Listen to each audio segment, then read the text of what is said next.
Programme ਸ਼ਮਾਦਾਨ ਦੇ ਵਿੱਚ ਤੁਹਾਡਾ ਸਵਾਗਤ ਹੈ ਜੀ। ਤੇ ਮੇਰੇ ਨਾਲ ਹੁਣ ਸਰਦਾਰ ਜਸਵੀਰ ਸਿੰਘ ਭੱਟੀ ਹੋਰੀ ਜੁੜ ਗਏ ਨੇ। ਭੱਟੀ ਸਾਹਿਬ ਸਤਿ ਸ਼੍ਰੀ ਅਕਾਲ ਜੀ। ਸਤਿ ਸ਼੍ਰੀ ਅਕਾਲ ਜੀ। ਸਤਿ ਸ਼੍ਰੀ ਅਕਾਲ। ਭੱਟੀ ਸਾਹਿਬ, ਤਰਨਤਾਰਨ ਏਰੀਏ ਬਾਬਾ ਬਿਧੀ ਚੰਦ ਸੰਪਰਦਾ ਦੇ ਨਿਹੰਗ ਸਿੰਘ ਜਥੇਬੰਦੀਆਂ ਦੇ ਭਰਾਵਾਂ ਦੀ ਵੰਡ ਦਾ ਮਾਮਲਾ ਅਕਾਲ ਤਖਤ ਤੇ ਪੁੱਜਾ ਜੀ। ਇਹ ਕੀ ਹੈ ਜੀ? ਨਿਹੰਗ ਸਿੰਘ ਤੇ ਬਾਬਾ ਸ੍ਰੀ ਬਿਧੀ ਚੰਦ ਸੰਪਰਦਾ, ਇਹ ਕੀ ਮਾਮਲਾ ਜੀ ਸਾਰਾ? ਮਾਝੇ ਦੇ ਵਿੱਚ ਬਾਬਾ ਦਇਆ ਸਿੰਘ ਬੀਬੀ ਚੰਦ ਵਾਲੇ ਜੀ ਇੱਕ ਬੜੀ ਸਤਿਕਾਰਯੋਗ ਹਸਤੀ ਸਨ। ਉਹਨਾਂ ਬਾਰੇ ਕਿਹਾ ਜਾਂਦਾ ਸੀ ਵੀ ਉਹ 24 ਘੰਟੇ ਆਪਣੀ ਬਿਰਤੀ ਜਿਹੜੀ ਆ ਉਹ ਬਾਣੀ ਨਾਲ ਤੇ ਪੰਥ ਦੇ ਗ੍ਰੰਥ ਨਾਲ ਜੁੜੀ ਰੱਖਦੇ ਜੀ। ਔਰ ਆਮ ਤੌਰ ਤੇ ਲੀਡਰ ਉਹਨਾਂ ਦੇ ਜਾ ਕੇ ਉਹ ਬਿਠੇ ਹੁੰਦੇ ਸੀ, ਬਾਬਾ ਜੀ ਸਾਡਾ ਖਿਆਲ ਰੱਖਿਓ। ਕਹਿੰਦੇ ਜੀ ਖਿਆਲ ਮੈਂ ਕਿ ਰੱਖਣਾ, ਗੁਰੂ ਘਰ ਜਾ ਕੇ ਮੱਥਾ ਟੇਕੋ, ਅਰਦਾਸ ਕਰੋ, ਸੱਚੇ ਪਾਤਸ਼ਾਹ ਕਿਰਪਾ ਕਰੇਗਾ। ਮੈਂ ਕੋਲ ਹੁੰਦਾ, ਮੈਂ ਤਾਂ ਚੌਕੀਦਾਰ ਹਾਂ ਜੀ, ਜਿੱਦਾਂ ਦੇ ਤੁਸੀਂ ਉਦਾਂ ਦਾ ਮੈਂ। ਖੈਰ ਉਹਨਾਂ ਦਾ ਸਤਿਕਾਰ ਬਹੁਤ ਸੀਗਾ। ਇਹ ਸੰਪਰਦਾ ਉਹ ਬਾਬੇ ਬਿਧੀ ਚੰਦ ਦੀ ਹੈ ਜਿਹਦੇ ਬਾਰੇ ਕਿਹਾ ਜਾਂਦਾ ਵੀ ਇਹ ਬਾਬਾ ਬਿਧੀ ਚੰਦ 6ਵੇਂ ਪਾਤਸ਼ਾਹ ਦੇ ਟਾਈਮ ਤੇ ਹੋਏ ਨੇ ਤੇ ਉਹਨਾਂ ਦੇ ਅਨੰਦ ਭਗਤ ਸਨ ਜੀ, ਜਿਹੜੇ ਪਹਿਲਾਂ ਚੋਰੀਆਂ ਚਕਾਰੀਆਂ ਕਰਦੇ ਸੀ ਤੇ ਗੁਰੂ ਘਰ ਬਣ ਕੇ ਮੁੜ ਕੇ ਏਡੇ ਵੱਡੇ ਸੇਵਾਦਾਰ ਬਣੇ। ਤੇ ਜਿਹੜੇ ਗੁਰਦੁਆਰੇ ਨੂੰ ਲੈ ਕੇ ਰੌਲਾ ਹੁਣ ਪੈ ਰਿਹਾ ਵਾ, ਪੱਟੀ ਦਾ ਜਿਹੜਾ ਭੱਟ ਸਾਹਿਬ ਗੁਰਦੁਆਰਾ ਵਾ ਜੀ, ਪੱਟੀ ਦੇ 9 ਲੱਖੀ ਪੱਟੀ ਦੇ ਜਿਹੜੇ ਨਵਾਬ ਸੀ ਉਹਨਾਂ ਨੇ ਜਿਹੜੀਆਂ ਸੰਗਤਾਂ ਲੈ ਕੇ ਆ ਰਹੇ ਸੀ ਗੁਰੂ ਘਰ ਵਸੇ ਦੁਸ਼ਾਲੇ ਲੈ ਕੇ ਆ ਰਹੇ ਸੀ, ਉਹ ਰਸਤੇ 'ਚ ਖੋਹ ਲਈ ਜੀ। ਜਦੋਂ ਸੰਗਤਾਂ ਨੇ ਆ ਕੇ ਦੱਸਿਆ ਮਹਾਰਾਜ ਜੀ ਸਾਡੇ ਕੋਲ ਜਿਹੜੇ ਪੱਟੀ ਦੇ ਨਵਾਬ ਸੀ ਉਹਨਾਂ ਨੇ ਦੁਸ਼ਾਲੇ ਖੋਲਿਆ, ਤੇ ਉਹਨਾਂ ਕਿਹਾ ਜੀ ਕੋਈ ਸੰਗਤ 'ਚ ਬੈਠਾ ਸਿੰਘ ਹੈਗਾ ਵੀ ਜਿਹੜਾ ਜਾ ਕੇ ਉੱਥੋਂ ਦੁਸ਼ਾਲੇ ਵਾਪਸ ਲਾ ਸਕੇਗਾ ਜੀ। ਹੁਣ ਏਡੀ ਵੱਡੀ ਫੌਜ ਵਾਲੇ ਨਵਾਬਾਂ ਨਾਲ ਟੱਕਰ ਕੌਣ ਲਵੇ? ਤੇ ਜੁੱਤੀਆਂ ਝਾੜਦਾ ਬਾਬਾ ਬਿਧੀ ਚੰਦ ਪਿਛਲੇ ਬੰਦੇ ਜੁੱਤੀਆਂ ਦੇ ਵਿੱਚ ਖੜਾ ਤੇ ਗਲ 'ਚ ਪੱਲਾ ਪਾਇਆ ਤੇ ਮਹਾਰਾਜ ਸੇਵਾ ਮੈਨੂੰ ਬਖਸ਼ ਦਿਓ ਜੀ। ਬਾਬਾ ਬਿਧੀ ਚੰਦ ਗਿਆ, ਉਹ ਆਪਾਂ ਜੇ ਪੂਰੀ ਡਿਟੇਲ 'ਚ ਗੱਲ ਕਰੇ ਬੜਾ ਸਮਾਂ ਲੱਗੂ, ਛੋਟੀ ਗੱਲ ਕਰਾਂਗੇ। ਕਹਿੰਦੇ ਨੇ ਇਹ ਸਾਖੀ ਆ ਵੀ ਬਾਬਾ ਬਿਧੀ ਚੰਦ ਨੇ ਜਦੋਂ ਉੱਥੇ ਜਾ ਕੇ ਉਹਨਾਂ ਦੇ ਘਰ ਦੇ ਵਿੱਚ ਵੜਿਆ, ਇੱਕ ਮਤਲਬ ਬੜੀ ਬੇਗਮ ਦਾ ਰੂਪ ਧਾਰ ਕੇ ਉਹਨਾਂ ਸੋਚਿਆ ਵੀ ਸਾਡੇ ਗੁਆਂਢੀ ਜਿਹੜੇ ਹੈਗੇ ਨੇ ਉਹਨਾਂ ਦੀ ਬੇਗਮ ਆਈ ਹੋਣੀ ਇੱਥੇ ਮਿਲਣ ਵਾਸਤੇ, ਤੇ ਉਹਨਾਂ ਦੀ ਘਰ ਵਾਲੀਆਂ ਨੇ ਜਿਹੜੀ ਅਸੀਂ ਉਹਨਾਂ ਨੇ ਬੜੀ ਸੇਵਾ ਕੀਤੀ, ਉਹਨੂੰ ਬਿਠਾਇਆ ਅੰਦਰ ਜੀ। ਤੇ ਜਦੋਂ ਉਹਨੇ ਕੁੱਲ ਚੁੱਕਿਆ ਤੇ ਥੱਲੇ ਬਾਬਾ ਬਿਧੀ ਚੰਦ ਦਾ ਸਰੂਪ ਨਿਕਲਿਆ। ਉਹਨੇ ਫਿਰ ਬੀਬੀਆਂ ਡਰ ਗਈਆਂ, ਉਹਨੇ ਡਰਨ ਦੀ ਲੋੜ ਨਹੀਂ, ਆਹ ਕਿਰਪਾਨ ਦੇ ਚੂਚੜੇ ਕੀਤੇ ਪੜਾ ਵਿਚਾਰ ਲਓ, ਉਹ ਦੁਸ਼ਾਲੇ ਦੇ ਦਿਓ ਕਿੱਥੇ ਜੇ। ਉਹ ਦੁਸ਼ਾਲੇ ਲੈ ਕੇ ਬਾਬਾ ਜੀ ਤੁਰ ਪਏ ਉੱਥੋਂ। ਜਦੋਂ ਉਹਨਾਂ ਨੇ ਪਤਾ ਲੱਗਾ ਉਹਨਾਂ ਬਾਬਾ ਨੂੰ ਵੀ ਇਹ ਤੇ ਕੋਈ ਹੋਰ ਹੀ ਬੰਦਾ ਆ ਕੇ ਲੁੱਟ ਕੇ ਲੈ ਗਿਆ, ਸਾਰੇ ਸ਼ਹਿਰ ਦੇ ਵਿੱਚ ਜਿਹੜਾ ਸੀ ਕਰਫਿਊ ਲਾ ਦਿੱਤਾ ਜੀ। ਤੇ ਬਾਬਾ ਜੀ ਨੇ ਫਿਰ ਇੱਕ ਰੂਪ, ਬਾਬਾ ਜੀ ਫਸ ਗਏ ਉੱਥੇ। ਜਦੋਂ ਫਸ ਗਏ ਤੇ ਹੁਣ ਭੱਜਣ ਕਿਹੜੇ ਪਾਸੇ? ਤੇ ਇੱਕ ਭੱਠੀ ਸੀ, ਮਾਈ ਨੇ ਭੱਠੀ ਟਾਈ ਸੀ, ਉਹ ਕਹਿੰਦੀ ਮਾਤਾ ਮੈਨੂੰ ਲਖਾ ਲਾ, ਮੈਂ ਗੁਰੂ ਦਾ ਸਿੱਖ ਹੀ। ਤੇ ਉਹ ਗੁਰੂ ਦੀ ਭਗਤ ਨਹੀਂ ਸੀ, ਆਪਣੇ ਮਾਤਾ ਜਿਹੜੀ ਸੀਗੀ ਜੀ, ਉਹ ਕਹਿੰਦੀ ਵੀ ਬਾਬਾ ਮੈਂ ਕੁਛ ਨਹੀਂ ਕਰ ਸਕਦੀ, ਮਤਲਬ ਮੇਰੇ ਕੋਲ ਭੱਠੀ ਹੈਗੀ, ਹੋਰ ਕੁਛ ਨਹੀਂ ਹੈਗਾ। ਕਹਿੰਦੇ ਆ ਵੀ ਉਹਨੇ ਭੱਠੀ ਤੋਂ ਕੜਾਈ ਚੁੱਕੀ ਤੇ ਬਾਬਾ ਜੀ ਵਿੱਚ ਬਹਿ ਗਏ। ਉੱਥੇ ਸਿਪਾਹੀ ਆਏ, ਸਿਪਾਹੀਆਂ ਨੇ ਪੁੱਛਿਆ ਮਾਤਾ ਇੱਥੇ ਕੋਈ ਆਇਆ ਤੇ ਨਹੀਂ, ਕੋਈ ਬੰਦਾ ਤਾਂ ਨਹੀਂ ਵੇਖਿਆ? ਕਹਿੰਦੀ ਮੈਂ ਕਿੱਥੇ ਵੇਖਣਾ ਜੀ ਭਾਈ ਸਾਹਿਬ ਜੀ, ਆਹ ਵੇਖੋ ਇੱਥੇ ਮੈਂ ਤੇ ਆ ਗੜਾ ਰਹੀ ਆ, ਦਾਣੇ ਭੁੰਨ ਰਹੀ ਆ। ਉਹ ਚਲੇ ਗਏ। ਕਹਿੰਦੇ ਕਿ ਬਾਬਾ ਬਿਧੀ ਚੰਦ ਸੇ ਬੈਠੇ ਰਹੇ ਜੀ, ਤੇ ਦੂਜੇ ਪਾਸੇ ਗੁਰੂ ਹਰਗੋਬਿੰਦ ਸਿੰਘ ਪਾਤਸ਼ਾਹ ਦੇ ਪਿੰਡੇ ਤੇ ਛਾਲੇ ਪੈ ਗਏ, ਤੇ ਉਹ ਆਪਣੇ ਉੱਤੇ ਬਾਟੀਆਂ ਭਰ ਕੇ ਜਿਹੜੇ ਸੀ ਉਹ ਪਾਣੀ ਦੇ ਪੁਆਰੇ ਸੀ ਵੀ ਮੇਰੇ ਤੇ ਛਾਲੇ ਪੈ ਗਏ ਜੀ। ਉਹ ਕਹਿੰਦੇ ਮਹਾਰਾਜ ਜੀ ਕੀ ਕੌਤਕ ਕਰਦੇ, ਕੱਲ ਦੱਸਾਂਗੇ। ਉਸ ਟਾਈਮ ਦੇ ਤੇ ਬਾਬਾ ਬਿਧੀ ਚੰਦ ਜਦੋਂ ਉਹ ਸਿਪਾਹੀ ਚਲੇ ਗਏ, ਉਹ ਮਾਤਾ ਨੇ ਜਿਹੜਾ ਸੀ ਭੱਠੀ ਚੁੱਕੀ, ਲੈ ਵੀਰ ਹੁਣ ਤੂੰ ਜਾ ਜੀ। ਉਹ ਮਾਤਾ ਕੋਲ ਉਹਨੇ ਕੱਪੜੇ ਲਏ, ਇੱਕ ਮਾਈਆਂ ਵਾਲੇ ਬਜ਼ੁਰਗਾਂ ਵਾਲੇ, ਇੱਕ ਖੁੰਡੀ ਫੜੀ ਜੀ, ਜੇਲ੍ਹ ਤੇ ਚਲੀ ਗਈ। ਵੇ ਪੁੱਤ ਮੈਂ ਬਾਹਰ ਜਾਣਾ ਵਾ, ਮੈਂ ਹਜ਼ਰਤ ਜਾਣਾ ਵਾ, ਮੈਂ ਕਿਰਿਆ ਕਰਨ ਜਾਣਾ, ਮੈਨੂੰ ਮੇਰੀ ਬਾਹਰ ਜਾ ਲੈਂਦੇ। ਉਹ ਨਹੀਂ ਮਾਤਾ ਕਰਫਿਊ ਲੱਗਾ ਨਹੀਂ ਸਵੇਰ ਤੋਂ। ਉਹ ਕਹਿੰਦੇ ਪੁੱਤ ਮੈਂ ਇੱਥੇ ਬਹਿ ਜਾਂਦੀ, ਫਿਰ ਇੱਥੇ ਮੇਰਾ ਸਭ ਕੁਛ ਹੋ ਜਾਏਗਾ, ਤੈਨੂੰ ਬੋ ਆਊਗੀ ਜੀ। ਸਿਪਾਹੀ ਕਰਨ ਲੱਗਾ ਚੰਗਾ ਨਿਕਲ ਜਾ, ਮਤਲਬ ਛੇਤੀ ਆ ਜੀ। ਕਹਿੰਦਾ ਠੀਕ ਹੈ। ਜੋ ਨਿਕਲਿਆ ਉੱਥੋਂ ਤੇ ਉਹਨੇ ਚੁੱਕ ਕੇ ਲਾ ਕੇ ਕਹਿੰਦਾ ਉਹ ਚਲੇ ਜੇ ਧੜੇ ਦੁਸ਼ਾਲੇ ਲੈ ਕੇ, ਜੋ ਫੜਨਾ ਤੇ ਫੜ ਲਓ ਜੀ। ਉਹ ਦੁਸ਼ਾਲੇ ਬਾਬੇ ਬਿਧੀ ਚੰਦ ਦੀ ਸੰਪਰਦਾ ਚੱਲਦੀ ਹੈ ਜੀ। ਕਹਿੰਦੇ ਆ ਵੀ ਜਦੋਂ ਬਾਬੇ ਬਿਧੀ ਚੰਦ ਨੇ ਦੁਸ਼ਾਲੇ ਲੈ ਤੇ ਉੱਥੋਂ ਉਹਨਾਂ ਦਾ ਸੋਨਾ ਚੁੱਕ ਲਿਆ ਵੀ ਜਦੋਂ ਜਾ ਕੇ ਗੁਰੂ ਮਹਾਰਾਜ ਦੇ ਸ਼ਾਨ ਸਾਹਿਬ ਤੇ ਚੱਲ ਫੇਰ ਦਿਆਂਗੇ ਜੀ। ਉਹ ਕਹਿੰਦੇ ਜਿਹੜਾ ਸੋਨਾ ਸੀ ਉਹ ਪਿਘਲ ਗਿਆ ਸੀ ਭੱਠੀ ਦੇ ਵਿੱਚ, ਲੇਕਿਨ ਦੁਸ਼ਾਲਿਆਂ ਤੇ ਬਾਬੇ ਬਿਧੀ ਚੰਦ ਕੁਛ ਨਹੀਂ ਸੀ। ਇਹ ਸਾਖੀ ਆ। ਹੁਣ ਉਹਦੀ ਸੰਪਰਦਾ ਚੱਲਦੀ ਬੜੀ ਤਰੀਕੇ ਬਾਬੇ ਬਿਧੀ ਚੰਦ ਦੀ ਜੀ। ਉਹਦੀ ਕਈ ਪੀੜ੍ਹੀਆਂ ਚੱਲਦੀਆਂ, 10 ਪੀੜ੍ਹੀਆਂ ਚੱਲਦੀਆਂ ਰਹੀਆਂ ਉਹਦੀਆਂ। ਇਸ ਵੇਲੇ ਪੀੜ੍ਹੀ ਤੇ ਜਿਹੜੇ ਬਾਬਾ ਅਵਤਾਰ ਸਿੰਘ ਜੀ ਬੈਠੇ ਨੇ ਗੱਦੀ ਦੇ ਉੱਤੇ ਜੀ। ਇਹ 2 ਭਰਾ ਨੇ ਜੀ। ਇੱਕ ਅਵਤਾਰ ਸਿੰਘ, ਦੂਜੇ ਸ਼ਾਇਦ ਗੁਰਬਚਨ ਸਿੰਘ ਨਾ ਉਹਨਾਂ ਦਾ ਜੀ। ਦੋਵਾਂ ਦੀ ਵੰਡ ਦੇ ਵਿੱਚ ਬਾਬਾ ਜੀ ਜਿਹੜੇ ਸੀ ਵਸੀਅਤ ਕਰਕੇ ਛਾਪਣੀ ਵੀ ਮੇਰੀ ਜਾਇਦਾਦ ਜਿਹੜੀ ਆ ਉਹਦੇ ਵਿੱਚ ਬਰਾਬਰ ਦੇ ਦੋਵੇਂ ਭਰਾ ਹਿੱਸੇਦਾਰ ਹੋਣਗੇ ਜੀ। 600 ਏਕੜ ਜ਼ਮੀਨ ਜੀ। ਜਿਹੜਾ ਵੱਡਾ ਭਰਾ ਅਵਤਾਰ ਸਿੰਘ ਉਹ ਕਹਿੰਦਾ ਨਹੀਂ ਭਾਈ ਇਹ ਤੂੰ ਜਿਹੜੀ ਜ਼ਮੀਨ ਆ ਤੇਰੇ ਹਿੱਸੇ ਲੈ ਲਾ, ਬਾਕੀ ਜਿਹੜੇ ਗੁਰਦੁਆਰੇ ਉਹ ਮੇਰੇ ਨੇ, ਉਹ ਡੇਰੇ ਮੇਰੇ ਨੇ, ਮੈਂ ਮੁਖੀ ਇੱਥੋਂ ਦਾ। ਹਾਂ। ਹੁਣ ਜਿਹੜਾ ਛੋਟਾ ਭਰਾ ਵਾ ਉਹਦਾ ਬਾਬਾ ਦਾ ਪੱਠੀ ਵਾਲਿਆ ਪੱਠਾ ਸਾਹਿਬ ਗੁਰਦੁਆਰੇ ਗੱਲ ਕਰਦੇ ਪੱਟੀ ਦੀ ਆਪਾਂ, ਉਹਦੇ ਤੇ ਕਬਜ਼ਾ ਵਾ, ਉਹਨੂੰ ਚਲਾ ਰਿਹਾ ਵਾ। ਉਹਦੀ ਕੋਈ ਜ਼ਮੀਨ ਵੀ ਨਾ ਉਹਦੇ ਤੇ ਹੈਗੀ ਹੈ। ਜਿਹੜੀ ਮਾਤਾ ਵਾ ਬੀਬੀ ਦਇਆ ਕੌਰ ਉਹ ਛੋਟੇ ਬੇਟੇ ਦੇ ਹੱਕ ਚਾਹਤੀ, ਇਹਨੂੰ ਇਨਸਾਫ ਮਿਲਣਾ ਚਾਹੀਦਾ ਜੀ। ਹੁਣ ਉਹਨਾਂ ਦੀ ਵੰਡ ਜਿਹੜੀ ਭਰਾਵਾਂ ਦੀ ਵੰਡ ਤਾਂ ਹੋ ਨਹੀਂ ਰਹੀ। ਆਸ ਕੀਤੀ ਜਾ ਰਹੀ ਸੀ ਵੀ ਇਹ ਦੋਵਾਂ ਦੀ ਲੜਾਈ ਹੋਊਗੀ ਤੇ ਬੰਦੇ ਇੱਕ ਦੋ ਮਰਨਗੇ ਤੇ ਬੜੀ ਮੰਦੀ ਹਾਲਤ ਹੋਏਗੀ, ਲੇਕਿਨ ਮਾਤਾ ਨੇ ਸਿਆਣਪ ਕੀਤੀ ਕਿ ਉਹ ਮਾਮਲਾ ਅਕਾਲ ਤਖਤ ਤੇ ਪੁੱਜ ਗਿਆ ਵਾ ਜੀ। ਹੁਣ ਅਕਾਲ ਤਖਤ ਦੇ ਜਥੇਦਾਰ ਨੇ ਅੱਜ ਤੱਕ ਤਾਂ ਕੁਝ ਕੀਤਾ ਨਹੀਂ। ਇਹਦਾ ਫੈਸਲਾ ਕਰਦੇ ਆ ਕਿ ਕਮੇਟੀ ਬਣਾ ਕੇ ਫਿਰ ਤੋੜ ਦਿੰਦੇ, ਪਤਾ ਕੋਈ ਨਹੀਂ। ਲੇਕਿਨ ਉਸ ਸੰਪਰਦਾ ਜਿਸ ਮਹਾਂਪੁਰਖ ਬਾਬੇ ਦਇਆ ਸਿੰਘ ਜਿਹੜਾ ਕਹਿੰਦਾ ਸੀ ਮੈਂ ਤੇ ਪਈ ਚੌਕੀਦਾਰ ਹੈ ਤੁਹਾਡਾ ਸੰਤਾਂ ਦਾ, ਚਰਨਾਂ ਦੀ ਧੂੜ ਤੇ ਲਿਵ ਰਗਲੀ ਨਹੀਂ ਸੀ। ਅੱਜ ਉਹਦੇ ਘਰ ਦੇ ਵਿੱਚ ਸਿਆਪਾ ਪਿਆ ਤੇ ਚਾਹੀਦਾ ਸੀ ਮਿਲ ਬੈਠ ਕੇ ਨਿਬੇੜ ਲੈਂਦੇ, ਫਿਰ ਨਹੀਂ ਬਣਿਆ। ਤੇ ਹੁਣ ਅਕਾਲ ਤਖਤ ਤੇ ਮਾਮਲਾ ਪੁੱਜਾ ਵਾ। ਅਕਾਲ ਤਖਤ ਦਾ ਜੇਕਰ ਕੁਝ ਕਰਦਾ ਜਾਂ ਨਹੀਂ ਕਰਦਾ ਇਹ ਆਉਣ ਵਾਲੇ ਸਮੇਂ 'ਚ ਪਤਾ ਲੱਗੂਗਾ ਜੀ। ਸੋ ਇਹ ਤਾਂ ਬੜੇ ਡੇਰੇ ਤੇ ਗੁਰਦੁਆਰੇ ਇਹੋ ਜਿਹੇ ਹੈਗੇ ਨੇ ਜੀ ਜਿੱਥੇ ਕਰੋੜਾਂ ਰੁਪਏ ਦੀ ਸੰਪਤੀ ਹੈ, ਉੱਥੇ ਧੱਕੇ ਨਾਲ ਜਿਹੜਾ ਕੋਈ ਕਰ ਗਿਆ, ਜਾਂ ਜਿੱਥੇ ਮੈਂ ਕਈ ਆਪਣੇ ਗੁਰੂ ਗੋਬਿੰਦ ਸਿੰਘ ਮਾਰਗ ਦੇ ਉੱਤੇ ਹੀ ਬੜੇ ਗੁਰਦੁਆਰੇ ਨੇ ਜਿਨ੍ਹਾਂ ਦੀਆਂ ਜ਼ਮੀਨਾਂ ਪਿੱਛੇ ਨਿਹੰਗ ਸਿੰਘ ਵੀ ਆਪਸ ਵਿੱਚ ਲੜਦੇ ਭਿੜਦੇ ਫਿਰਦੇ ਨੇ। ਸੋ ਗੱਲ ਹੈ ਡੇਰਿਆਂ ਦੀ ਆਪਣੀ ਪ੍ਰਥਾ ਹੈ, ਆਪਣੇ ਵਿਚਾਰ ਨੇ, ਪਰ ਰੱਖਿਆ ਗੁਰੂ ਗ੍ਰੰਥ ਸਾਹਿਬ ਉੱਥੇ ਹੁੰਦਾ ਹੈ। ਉਹਨਾਂ ਦੇ ਸਿਰ ਦੇ ਉੱਤੇ ਆਪਦੀ ਗੋਲਕ ਚਲਾਉਂਦੇ ਨੇ। ਪਰ ਇਹ ਮੰਗ ਸਮੇਂ-ਸਮੇਂ ਤੇ ਉੱਠਦੀ ਰਹੀ ਹੈ ਕਿ ਡੇਰਿਆਂ ਦੇ ਵਿੱਚ ਅਕਾਲ ਤਖਤ ਦੀ ਮਰਿਆਦਾ ਲਾਗੂ ਹੋਣੀ ਚਾਹੀਦੀ ਹੈ। ਹੁਣ ਫਿਰ ਇਹ ਮਾਮਲਾ ਉੱਠਿਆ ਜੀ। ਵੇਖੋ ਜੀ, ਇਹ ਮਰਿਆਦਾ ਦੀ ਤੁਸੀਂ ਗੱਲ ਕਰਦੇ ਹੋ। ਗਿਆਨੀ ਰਘਬੀਰ ਸਿੰਘ ਦੇ ਤਖਤ ਸ੍ਰੀ ਕੇਸਗੜ੍ਹ ਸਾਹਿਬ ਦੇ ਜਥੇਦਾਰ ਨੇ, ਉਹਨਾਂ ਨੇ ਇਹ ਗੱਲ ਕਹੀ ਵੀ ਜਿਹੜੇ ਡੇਰੇ ਉਹਨਾਂ 'ਚ ਜਿਹੜੀ ਮਰਿਆਦਾ ਜਿਹੜੀ ਅਕਾਲ ਤਖਤ ਲਾਗੂ ਕੀਤੀ ਜਾਊਗੀ ਜੀ। ਤੁਹਾਨੂੰ ਪਤਾ ਹੋਏਗਾ ਇੱਕ ਵਾਰੀ ਰਾਧਾ ਸਵਾਮੀਆਂ ਦੇ ਨਾਲ ਤੇ ਪੰਥਕ ਜਥੇਬੰਦੀਆਂ ਦੇ ਉੱਥੇ ਇੱਕ ਗੁਰਦੁਆਰੇ ਨੂੰ ਲੈ ਕੇ ਝਗੜਾ ਹੋ ਗਿਆ ਸੀ। ਮੁਜ਼ਾਹਰੇ ਹੋਏ ਸੀ ਤੇ ਉਹ ਮੁਜ਼ਾਹਰੇ ਹੋਣ ਤੋਂ ਬਾਅਦ ਜਿਹੜੇ ਰਾਧਾ ਸਵਾਮੀ ਸੀ ਉਹਨਾਂ ਦੀ 25% ਦੀ ਸੰਗਤ ਘਟ ਗਈ ਸੀ ਮਹੀਨੇ ਜੀ। ਲੋਕ ਕਹਿੰਦੇ ਸੀ ਇੱਥੇ ਅਸੀਂ ਸਿਰਫ ਆਉਂਦੇ ਹਾਂ ਸ਼ਾਂਤੀ ਲੈਣ ਵਾਸਤੇ, ਜੇ ਸ਼ਾਂਤੀ ਮਿਲੀ ਤਾਂ ਲੈਣ ਕਿਉਂ ਆਉਣਾ ਸੀ। ਤੇ ਬਾਬਾ ਗੁਰਿੰਦਰ ਸਿੰਘ ਢਿੱਲੋਂ ਜੀ ਚਿੰਤਨ ਸਨ ਵੀ ਇਹ ਕੰਮ ਨਿਬੜੇ ਕਿਸੇ ਤਰੀਕੇ ਨਾਲ। ਉਹ ਕਿਵੇਂ ਨਿਬੜਾ ਇੱਕ ਵੱਖਰਾ ਇਸ਼ੂ, ਆਪਾਂ ਉਹ ਗੱਲ ਨਹੀਂ ਕਰਾਂਗੇ ਜੀ। ਜਦੋਂ ਉਹ ਕੰਮ ਨਿਬੜ ਗਿਆ, ਨਿਬੜਨ ਤੋਂ ਬਾਅਦ ਉਹ ਮਾਨ ਅਕਾਲੀ ਦਲ ਦੇ ਬੰਦਿਆਂ ਨਾਲ ਬਾਬਾ ਜੀ ਮੱਥਾ ਟੇਕਣ ਆਏ ਦਰਬਾਰ ਸਾਹਿਬ ਜੀ। ਮੱਥਾ ਟੇਕਣ ਆਏ ਤੇ ਉਹ ਬਾਬਾ ਜੀ ਪਹਿਲੀ ਗੱਲ ਤਾਂ ਸਾਹਮਣੇ ਆਉਂਦੇ ਦੀ ਨਾ ਕਿਸੇ ਨੂੰ ਮਿਲਦੇ ਨੇ। ਉਹ ਵੀ ਉਦੋਂ ਮਾਨ ਅਕਾਲੀ ਦਲ ਦੇ ਬੰਦਿਆਂ ਨੇ ਦੱਸਦਾ ਕਿ ਬਾਬਾ ਜੀ ਮੱਥਾ ਟੇਕਣ ਆ ਰਹੇ ਤੇ ਉੱਥੇ ਪ੍ਰੈਸ ਚੱਲਦੀ ਨਹੀਂ, ਤੇ ਅਦਰਵਾਈਜ਼ ਸਾਲ ਦੇ ਵਿੱਚ 2-3 ਵਾਰੀ ਮੱਥਾ ਟੇਕਣ ਆਉਂਦੇ ਨੇ। ਕਿਸੇ ਨੂੰ ਨਹੀਂ ਪਤਾ ਹੁੰਦਾ। ਅੱਛਾ ਜੀ। ਉਹਨਾਂ ਦੀ ਸਿਕਿਉਰਿਟੀ ਦੇ ਵਿੱਚ DIG IG ਲੈਵਲ ਦੇ ਬੰਦੇ ਜਿਹੜੇ ਸ਼ਾਮਲ ਹੋਏ, ਰਿਟਾਇਰ ਹੋਏ, ਉਹ ਸ਼ਾਮਲ ਹੁੰਦੇ ਆ, ਕੋਈ ਫੌਜੀ ਅਫਸਰ ਸ਼ਾਮਲ ਹੁੰਦੇ, ਉਹ ਸਾਰੀ ਸਿਕਿਉਰਿਟੀ ਕਰਦੇ ਉਹਨਾਂ ਦੀ। ਉਹ ਜਦੋਂ ਅਕਾਲ ਤਖਤ ਤੇ ਆਏ ਤਾਂ ਉਹਨਾਂ ਨੇ ਮੇਰੀਆਂ ਸਟੋਰੀਆਂ ਸੁਣੀਆਂ, ਕਾਫੀ ਛਪੀਆਂ ਸੀ। ਤੇ ਮੈਂ ਉਹਨਾਂ ਬਾਬਾ ਜੀ ਨੂੰ ਪੁੱਛ ਬੈਠਾ, ਮੈਂ ਬਾਬਾ ਜੀ ਮੈਂ ਇੱਕ ਗੱਲ ਕਰਨੀ ਤੁਹਾਡੇ ਨਾਲ, ਕਿਉਂਕਿ ਉਹਨਾਂ ਦਾ SP ਸਿਕਿਉਰਿਟੀ ਦਾ ਹੈਗਾ ਸੀ ਪਰਮਜੀਤ ਸਿੰਘ ਤੇਜਾ, ਉਹ ਮੇਰਾ ਵਾਕਫ ਸੀਗਾ। ਅੱਛਾ ਜੀ। ਉਹਨੇ ਮਾੜਾ ਜਿਹਾ ਮੈਨੂੰ ਇਸ਼ਾਰਾ ਕੀਤਾ ਮਿਲਣਾ ਤੂੰ। ਮੈਂ ਉਹਨਾਂ ਨੂੰ ਮਿਲਿਆ, ਮੈਂ ਕਿਹਾ ਬਾਬਾ ਜੀ ਤੁਸੀਂ ਬੜੇ ਸੋਹਣੇ ਕੰਮ ਕਰਦੇ ਹੋ, ਵਧੀਆ ਕਰਦੇ ਹੋ, ਲੋਕਾਂ ਨੂੰ ਨਸ਼ਾ ਤੋਂ ਦੂਰ ਕਰਦੇ ਹੋ। ਇੱਥੇ ਤੇ ਲੋਕੀ ਕੈਂਪ ਲਾਉਂਦੇ, ਤੁਸੀਂ ਕੈਂਪ ਲਾਇਆ ਤਾਂ ਬਗੈਰ ਦੂਰੀ ਕਰੀ ਜਾਂਦੇ ਹੋ ਜੀ। ਪ੍ਰਚਾਰ ਵੀ ਤੁਸੀਂ ਸ਼੍ਰੀ ਗੁਰੂ ਗ੍ਰੰਥ ਸਾਹਿਬ ਦਾ ਕਰਦੇ ਹੋ, ਇਹ 'ਚ ਜਿਹੜੇ ਤੁਸੀਂ ਆਪਣੇ ਦਿੰਦੇ ਹੋ ਸ਼ਬਦ ਦਿੰਦੇ ਹੋ ਉਹ ਵੀ ਗੁਰੂ ਗ੍ਰੰਥ ਸਾਹਿਬ ਦਿੰਦੇ ਤੁਸੀਂ। ਹੁਣ ਮੈਂ ਉਹਨੂੰ ਕਿਹਾ, ਮੈਂ ਕਿਹਾ ਫਿਰ ਉੱਥੇ ਘੱਟੋ ਘੱਟ ਤੁਸੀਂ ਅਕਾਲ ਤਖਤ ਦੀ ਮਰਿਆਦਾ ਲਾਗੂ ਕਰਾ ਦਿਓ। ਬਾਬਾ ਜੀ ਦਾ ਸ਼ਬਦ ਸੀ ਵੀ ਅਕਾਲ ਤਖਤ ਦੀ ਮਰਿਆਦਾ ਆਲਰੇਡੀ ਸਾਡੇ ਡੇਰਿਆਂ 'ਚ ਲਾਗੂ ਹੈ, ਕਿਉਂਕਿ ਅਸੀਂ ਉੱਥੇ ਕਿਸੇ ਨੂੰ ਗੁਰੂ ਗ੍ਰੰਥ ਸਾਹਿਬ ਆ। ਤੇ ਮੈਂ ਕਿਹਾ ਬਾਬਾ ਜੀ ਤੁਸੀਂ ਆਪਣੇ ਨੂੰ ਗੁਰੂ ਖਵਾਉਣੇ ਹੋ ਨਾ, ਬਿਲਕੁਲ ਨਹੀਂ ਗਲਤ, ਮੈਂ ਕੋਈ ਗੁਰੂ ਨਹੀਂ ਹੈਗਾ ਜੀ। ਮੈਂ ਕਿਹਾ ਜੀ ਲੋਕ ਕਹਿੰਦੇ ਆ ਜੀ ਜੀ, ਕਹਿੰਦਾ ਕਈ ਜਣ, ਮੈਂ ਕੀ ਕਰ ਸਕਦਾ ਫਿਰ ਦੱਸੋ। ਲੋਕ ਕਹਿੰਦੇ ਮੈਂ ਕੀ ਕਹਿ ਸਕਦਾ, ਪਰ ਮੇਰਾ ਗੁਰੂ ਗ੍ਰੰਥ ਸਾਹਿਬ ਆ, ਮੈਂ ਉਹਦੀ ਤਾਬਿਆ ਚ, ਉਹਦੇ ਮੈਂ ਮੱਥਾ ਟੇਕਦਾ, ਉਹਦੀ ਮੈਂ ਕਹਿਣਾ ਮੰਨਦਾ, ਜਿੱਦਾਂ ਹੁੰਦਾ ਹੁਕਮਨਾਮਾ ਲੈ ਕੇ ਉਹਦੇ ਨਾਲ ਚੱਲਦਾ ਜੀ। ਔਰ ਉਹਨਾਂ ਬਾਬਾ ਜੀ ਦੀ ਇਹ ਵਰਡਿੰਗ ਸੀ ਉੱਥੇ ਅਕਾਲ ਤਖਤ ਦੀ ਮਰਿਆਦਾ ਲਾਗੂ ਆ।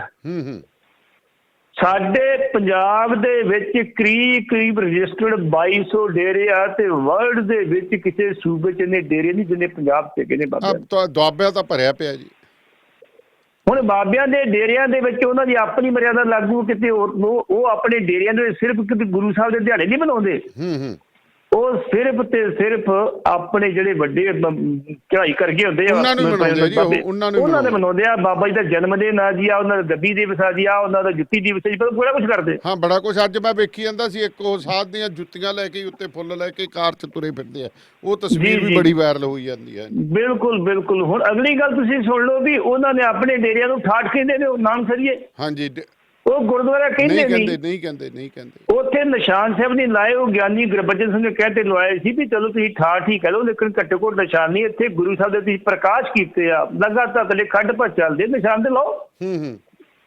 ਉਦੋਂ ਨਿਸ਼ਾਨ ਸਾਹਿਬ ਲਾਇਆ ਸੀ। ਖਤਰਾ ਉਹਨਾਂ ਨੂੰ ਇਸ ਗੱਲ ਦਾ ਵਾ ਕਿ ਜੇ ਅਸੀਂ ਨਿਸ਼ਾਨ ਸਾਹਿਬ ਲਾ ਲਏ, ਇਹ ਗੁਰਦੁਆਰੇ ਲੈ ਲਏ ਤੇ ਇਹਨਾਂ ਦੀ ਆਮਦਨ ਕਾਫੀ ਹੈ ਤੇ ਕਿਤੇ ਸ਼੍ਰੋਮਣੀ ਕਮੇਟੀ ਕਬਜ਼ਾ ਨਾ ਕਰ ਜੀ। ਹੁਣ ਗਿਆਨੀ ਰਘਵੀਰ ਸਿੰਘ ਹੋਰਾਂ ਕਿਹਾ ਵੀ ਇਹਨਾਂ ਡੇਰਿਆਂ ਦੇ ਵਿੱਚ ਸਾਰਿਆਂ ਦੇ ਵਿੱਚ ਅਸੀਂ ਸ੍ਰੀ ਅਕਾਲ ਤਖਤ ਦੀ ਮਰਿਆਦਾ ਲਾਗੂ ਕਰਵਾਵਾਂਗੇ। ਤੇ ਮੈਂ ਇੰਨੀ ਗੱਲ ਕਹੂੰਗਾ ਗਿਆਨੀ ਰਘਵੀਰ ਸਿੰਘ ਹੋਰਾਂ ਨੂੰ, ਗਿਆਨੀ ਜੀ ਤੇ ਉਹਨਾਂ ਦੇ ਮਰਿਆਦਾ ਲਾਗੂ ਕਰਾਂਗੇ, ਤੁਹਾਡੇ ਤੇ ਮਰਿਆਦਾ ਲਾਗੂ ਜੇ ਤੁਸੀਂ ਘਰ ਨੂੰ ਤੁਹਾਡੀ ਲੋੜ ਨਹੀਂ ਹੈਗੀ।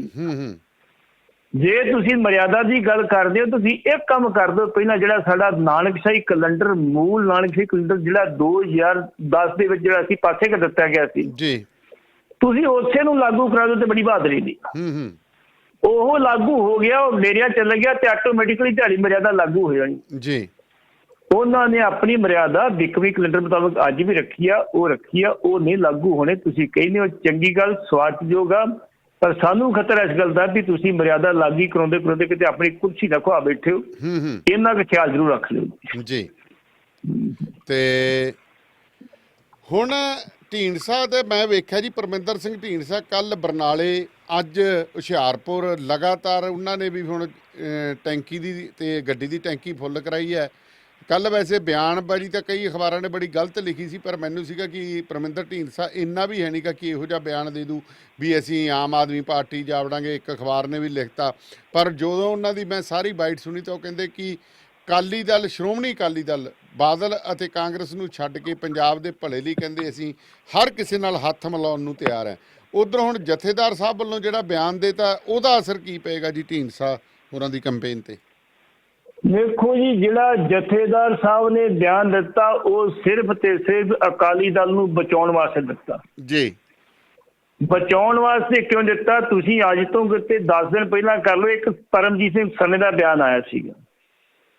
ਉਹਨਾਂ ਨੇ ਕਿਹਾ ਸੀ ਵੀ ਵੇਖੋ, ਜਥੇਦਾਰ ਅਕਾਲ ਤਖਤ ਚਾਹੁੰਦੇ ਆ ਵੀ ਪੰਥਕ ਏਕਤਾ ਹੋਵੇ, ਲੇਕਿਨ ਅਸੀਂ ਇੱਕ ਸੁਝਾਅ ਦੇਵਾਂਗੇ, ਉਹਨੂੰ ਇੱਕ ਬੇਨਤੀ ਕਰਾਂਗੇ, ਇੱਕ ਅਪੀਲ ਕਰਾਂਗੇ ਵੀ ਜਥੇਦਾਰ ਜੀ ਜਿਹੜੇ ਬਰਗਾੜੀ ਕਾਂਡ ਦੇ ਤੇ ਬਾਈਬਲ ਕਣਕਾਂ ਦੇ ਦੋਸ਼ੀ ਨੇ, ਸਿੱਖਾਂ ਦੇ ਕਾਤਲ ਹੈ, ਉਹਨਾਂ ਨੂੰ ਪਾਸੇ ਕਰਕੇ ਬਾਕੀ ਏਕਤਾ ਸਾਰੀ ਹੋ ਸਕਦੀ ਹੈ। ਜੇ ਉਹ ਆਏ ਤੇ ਸ਼ਾਇਦ ਏਕਤਾ ਨਾ ਹੋਵੇ, ਇਸ ਕਰਕੇ ਉਹਨਾਂ ਨੂੰ ਲਾਂਭੇ ਰੱਖਿਓ ਵੀ ਉਹ ਗੁਰੂ ਘਰ ਦੇ ਦੋਖੀ ਨੇ ਜੀ।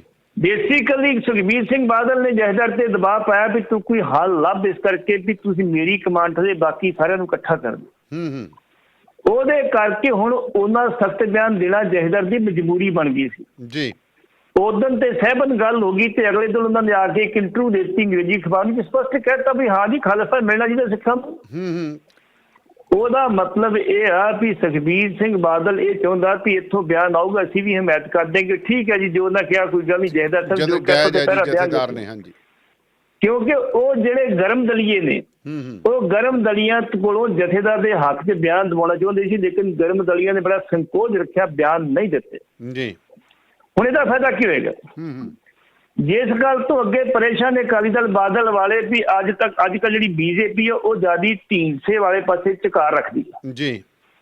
ਇਹ 'ਚ ਕੋਈ ਦੋ ਰਾਵਾਂ ਨਹੀਂ ਹੈਗੀਆਂ।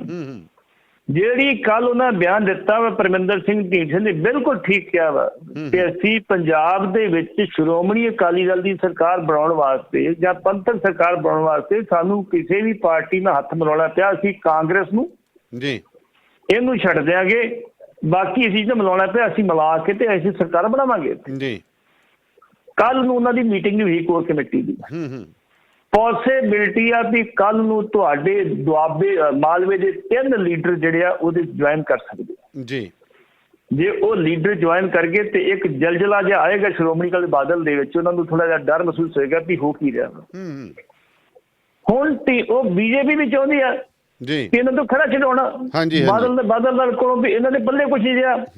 ਇੰਨਾ ਕੁਛ ਕਰਨ ਦੇ ਬਾਵਜੂਦ ਵੀ ਅਜੇ ਵੀ ਉਹਨਾਂ ਦੀ ਸਥਿਤੀ ਉਹੀ ਆ ਜੋ 2017 ਦੇ ਵਿੱਚ ਸੀ ਜੀ।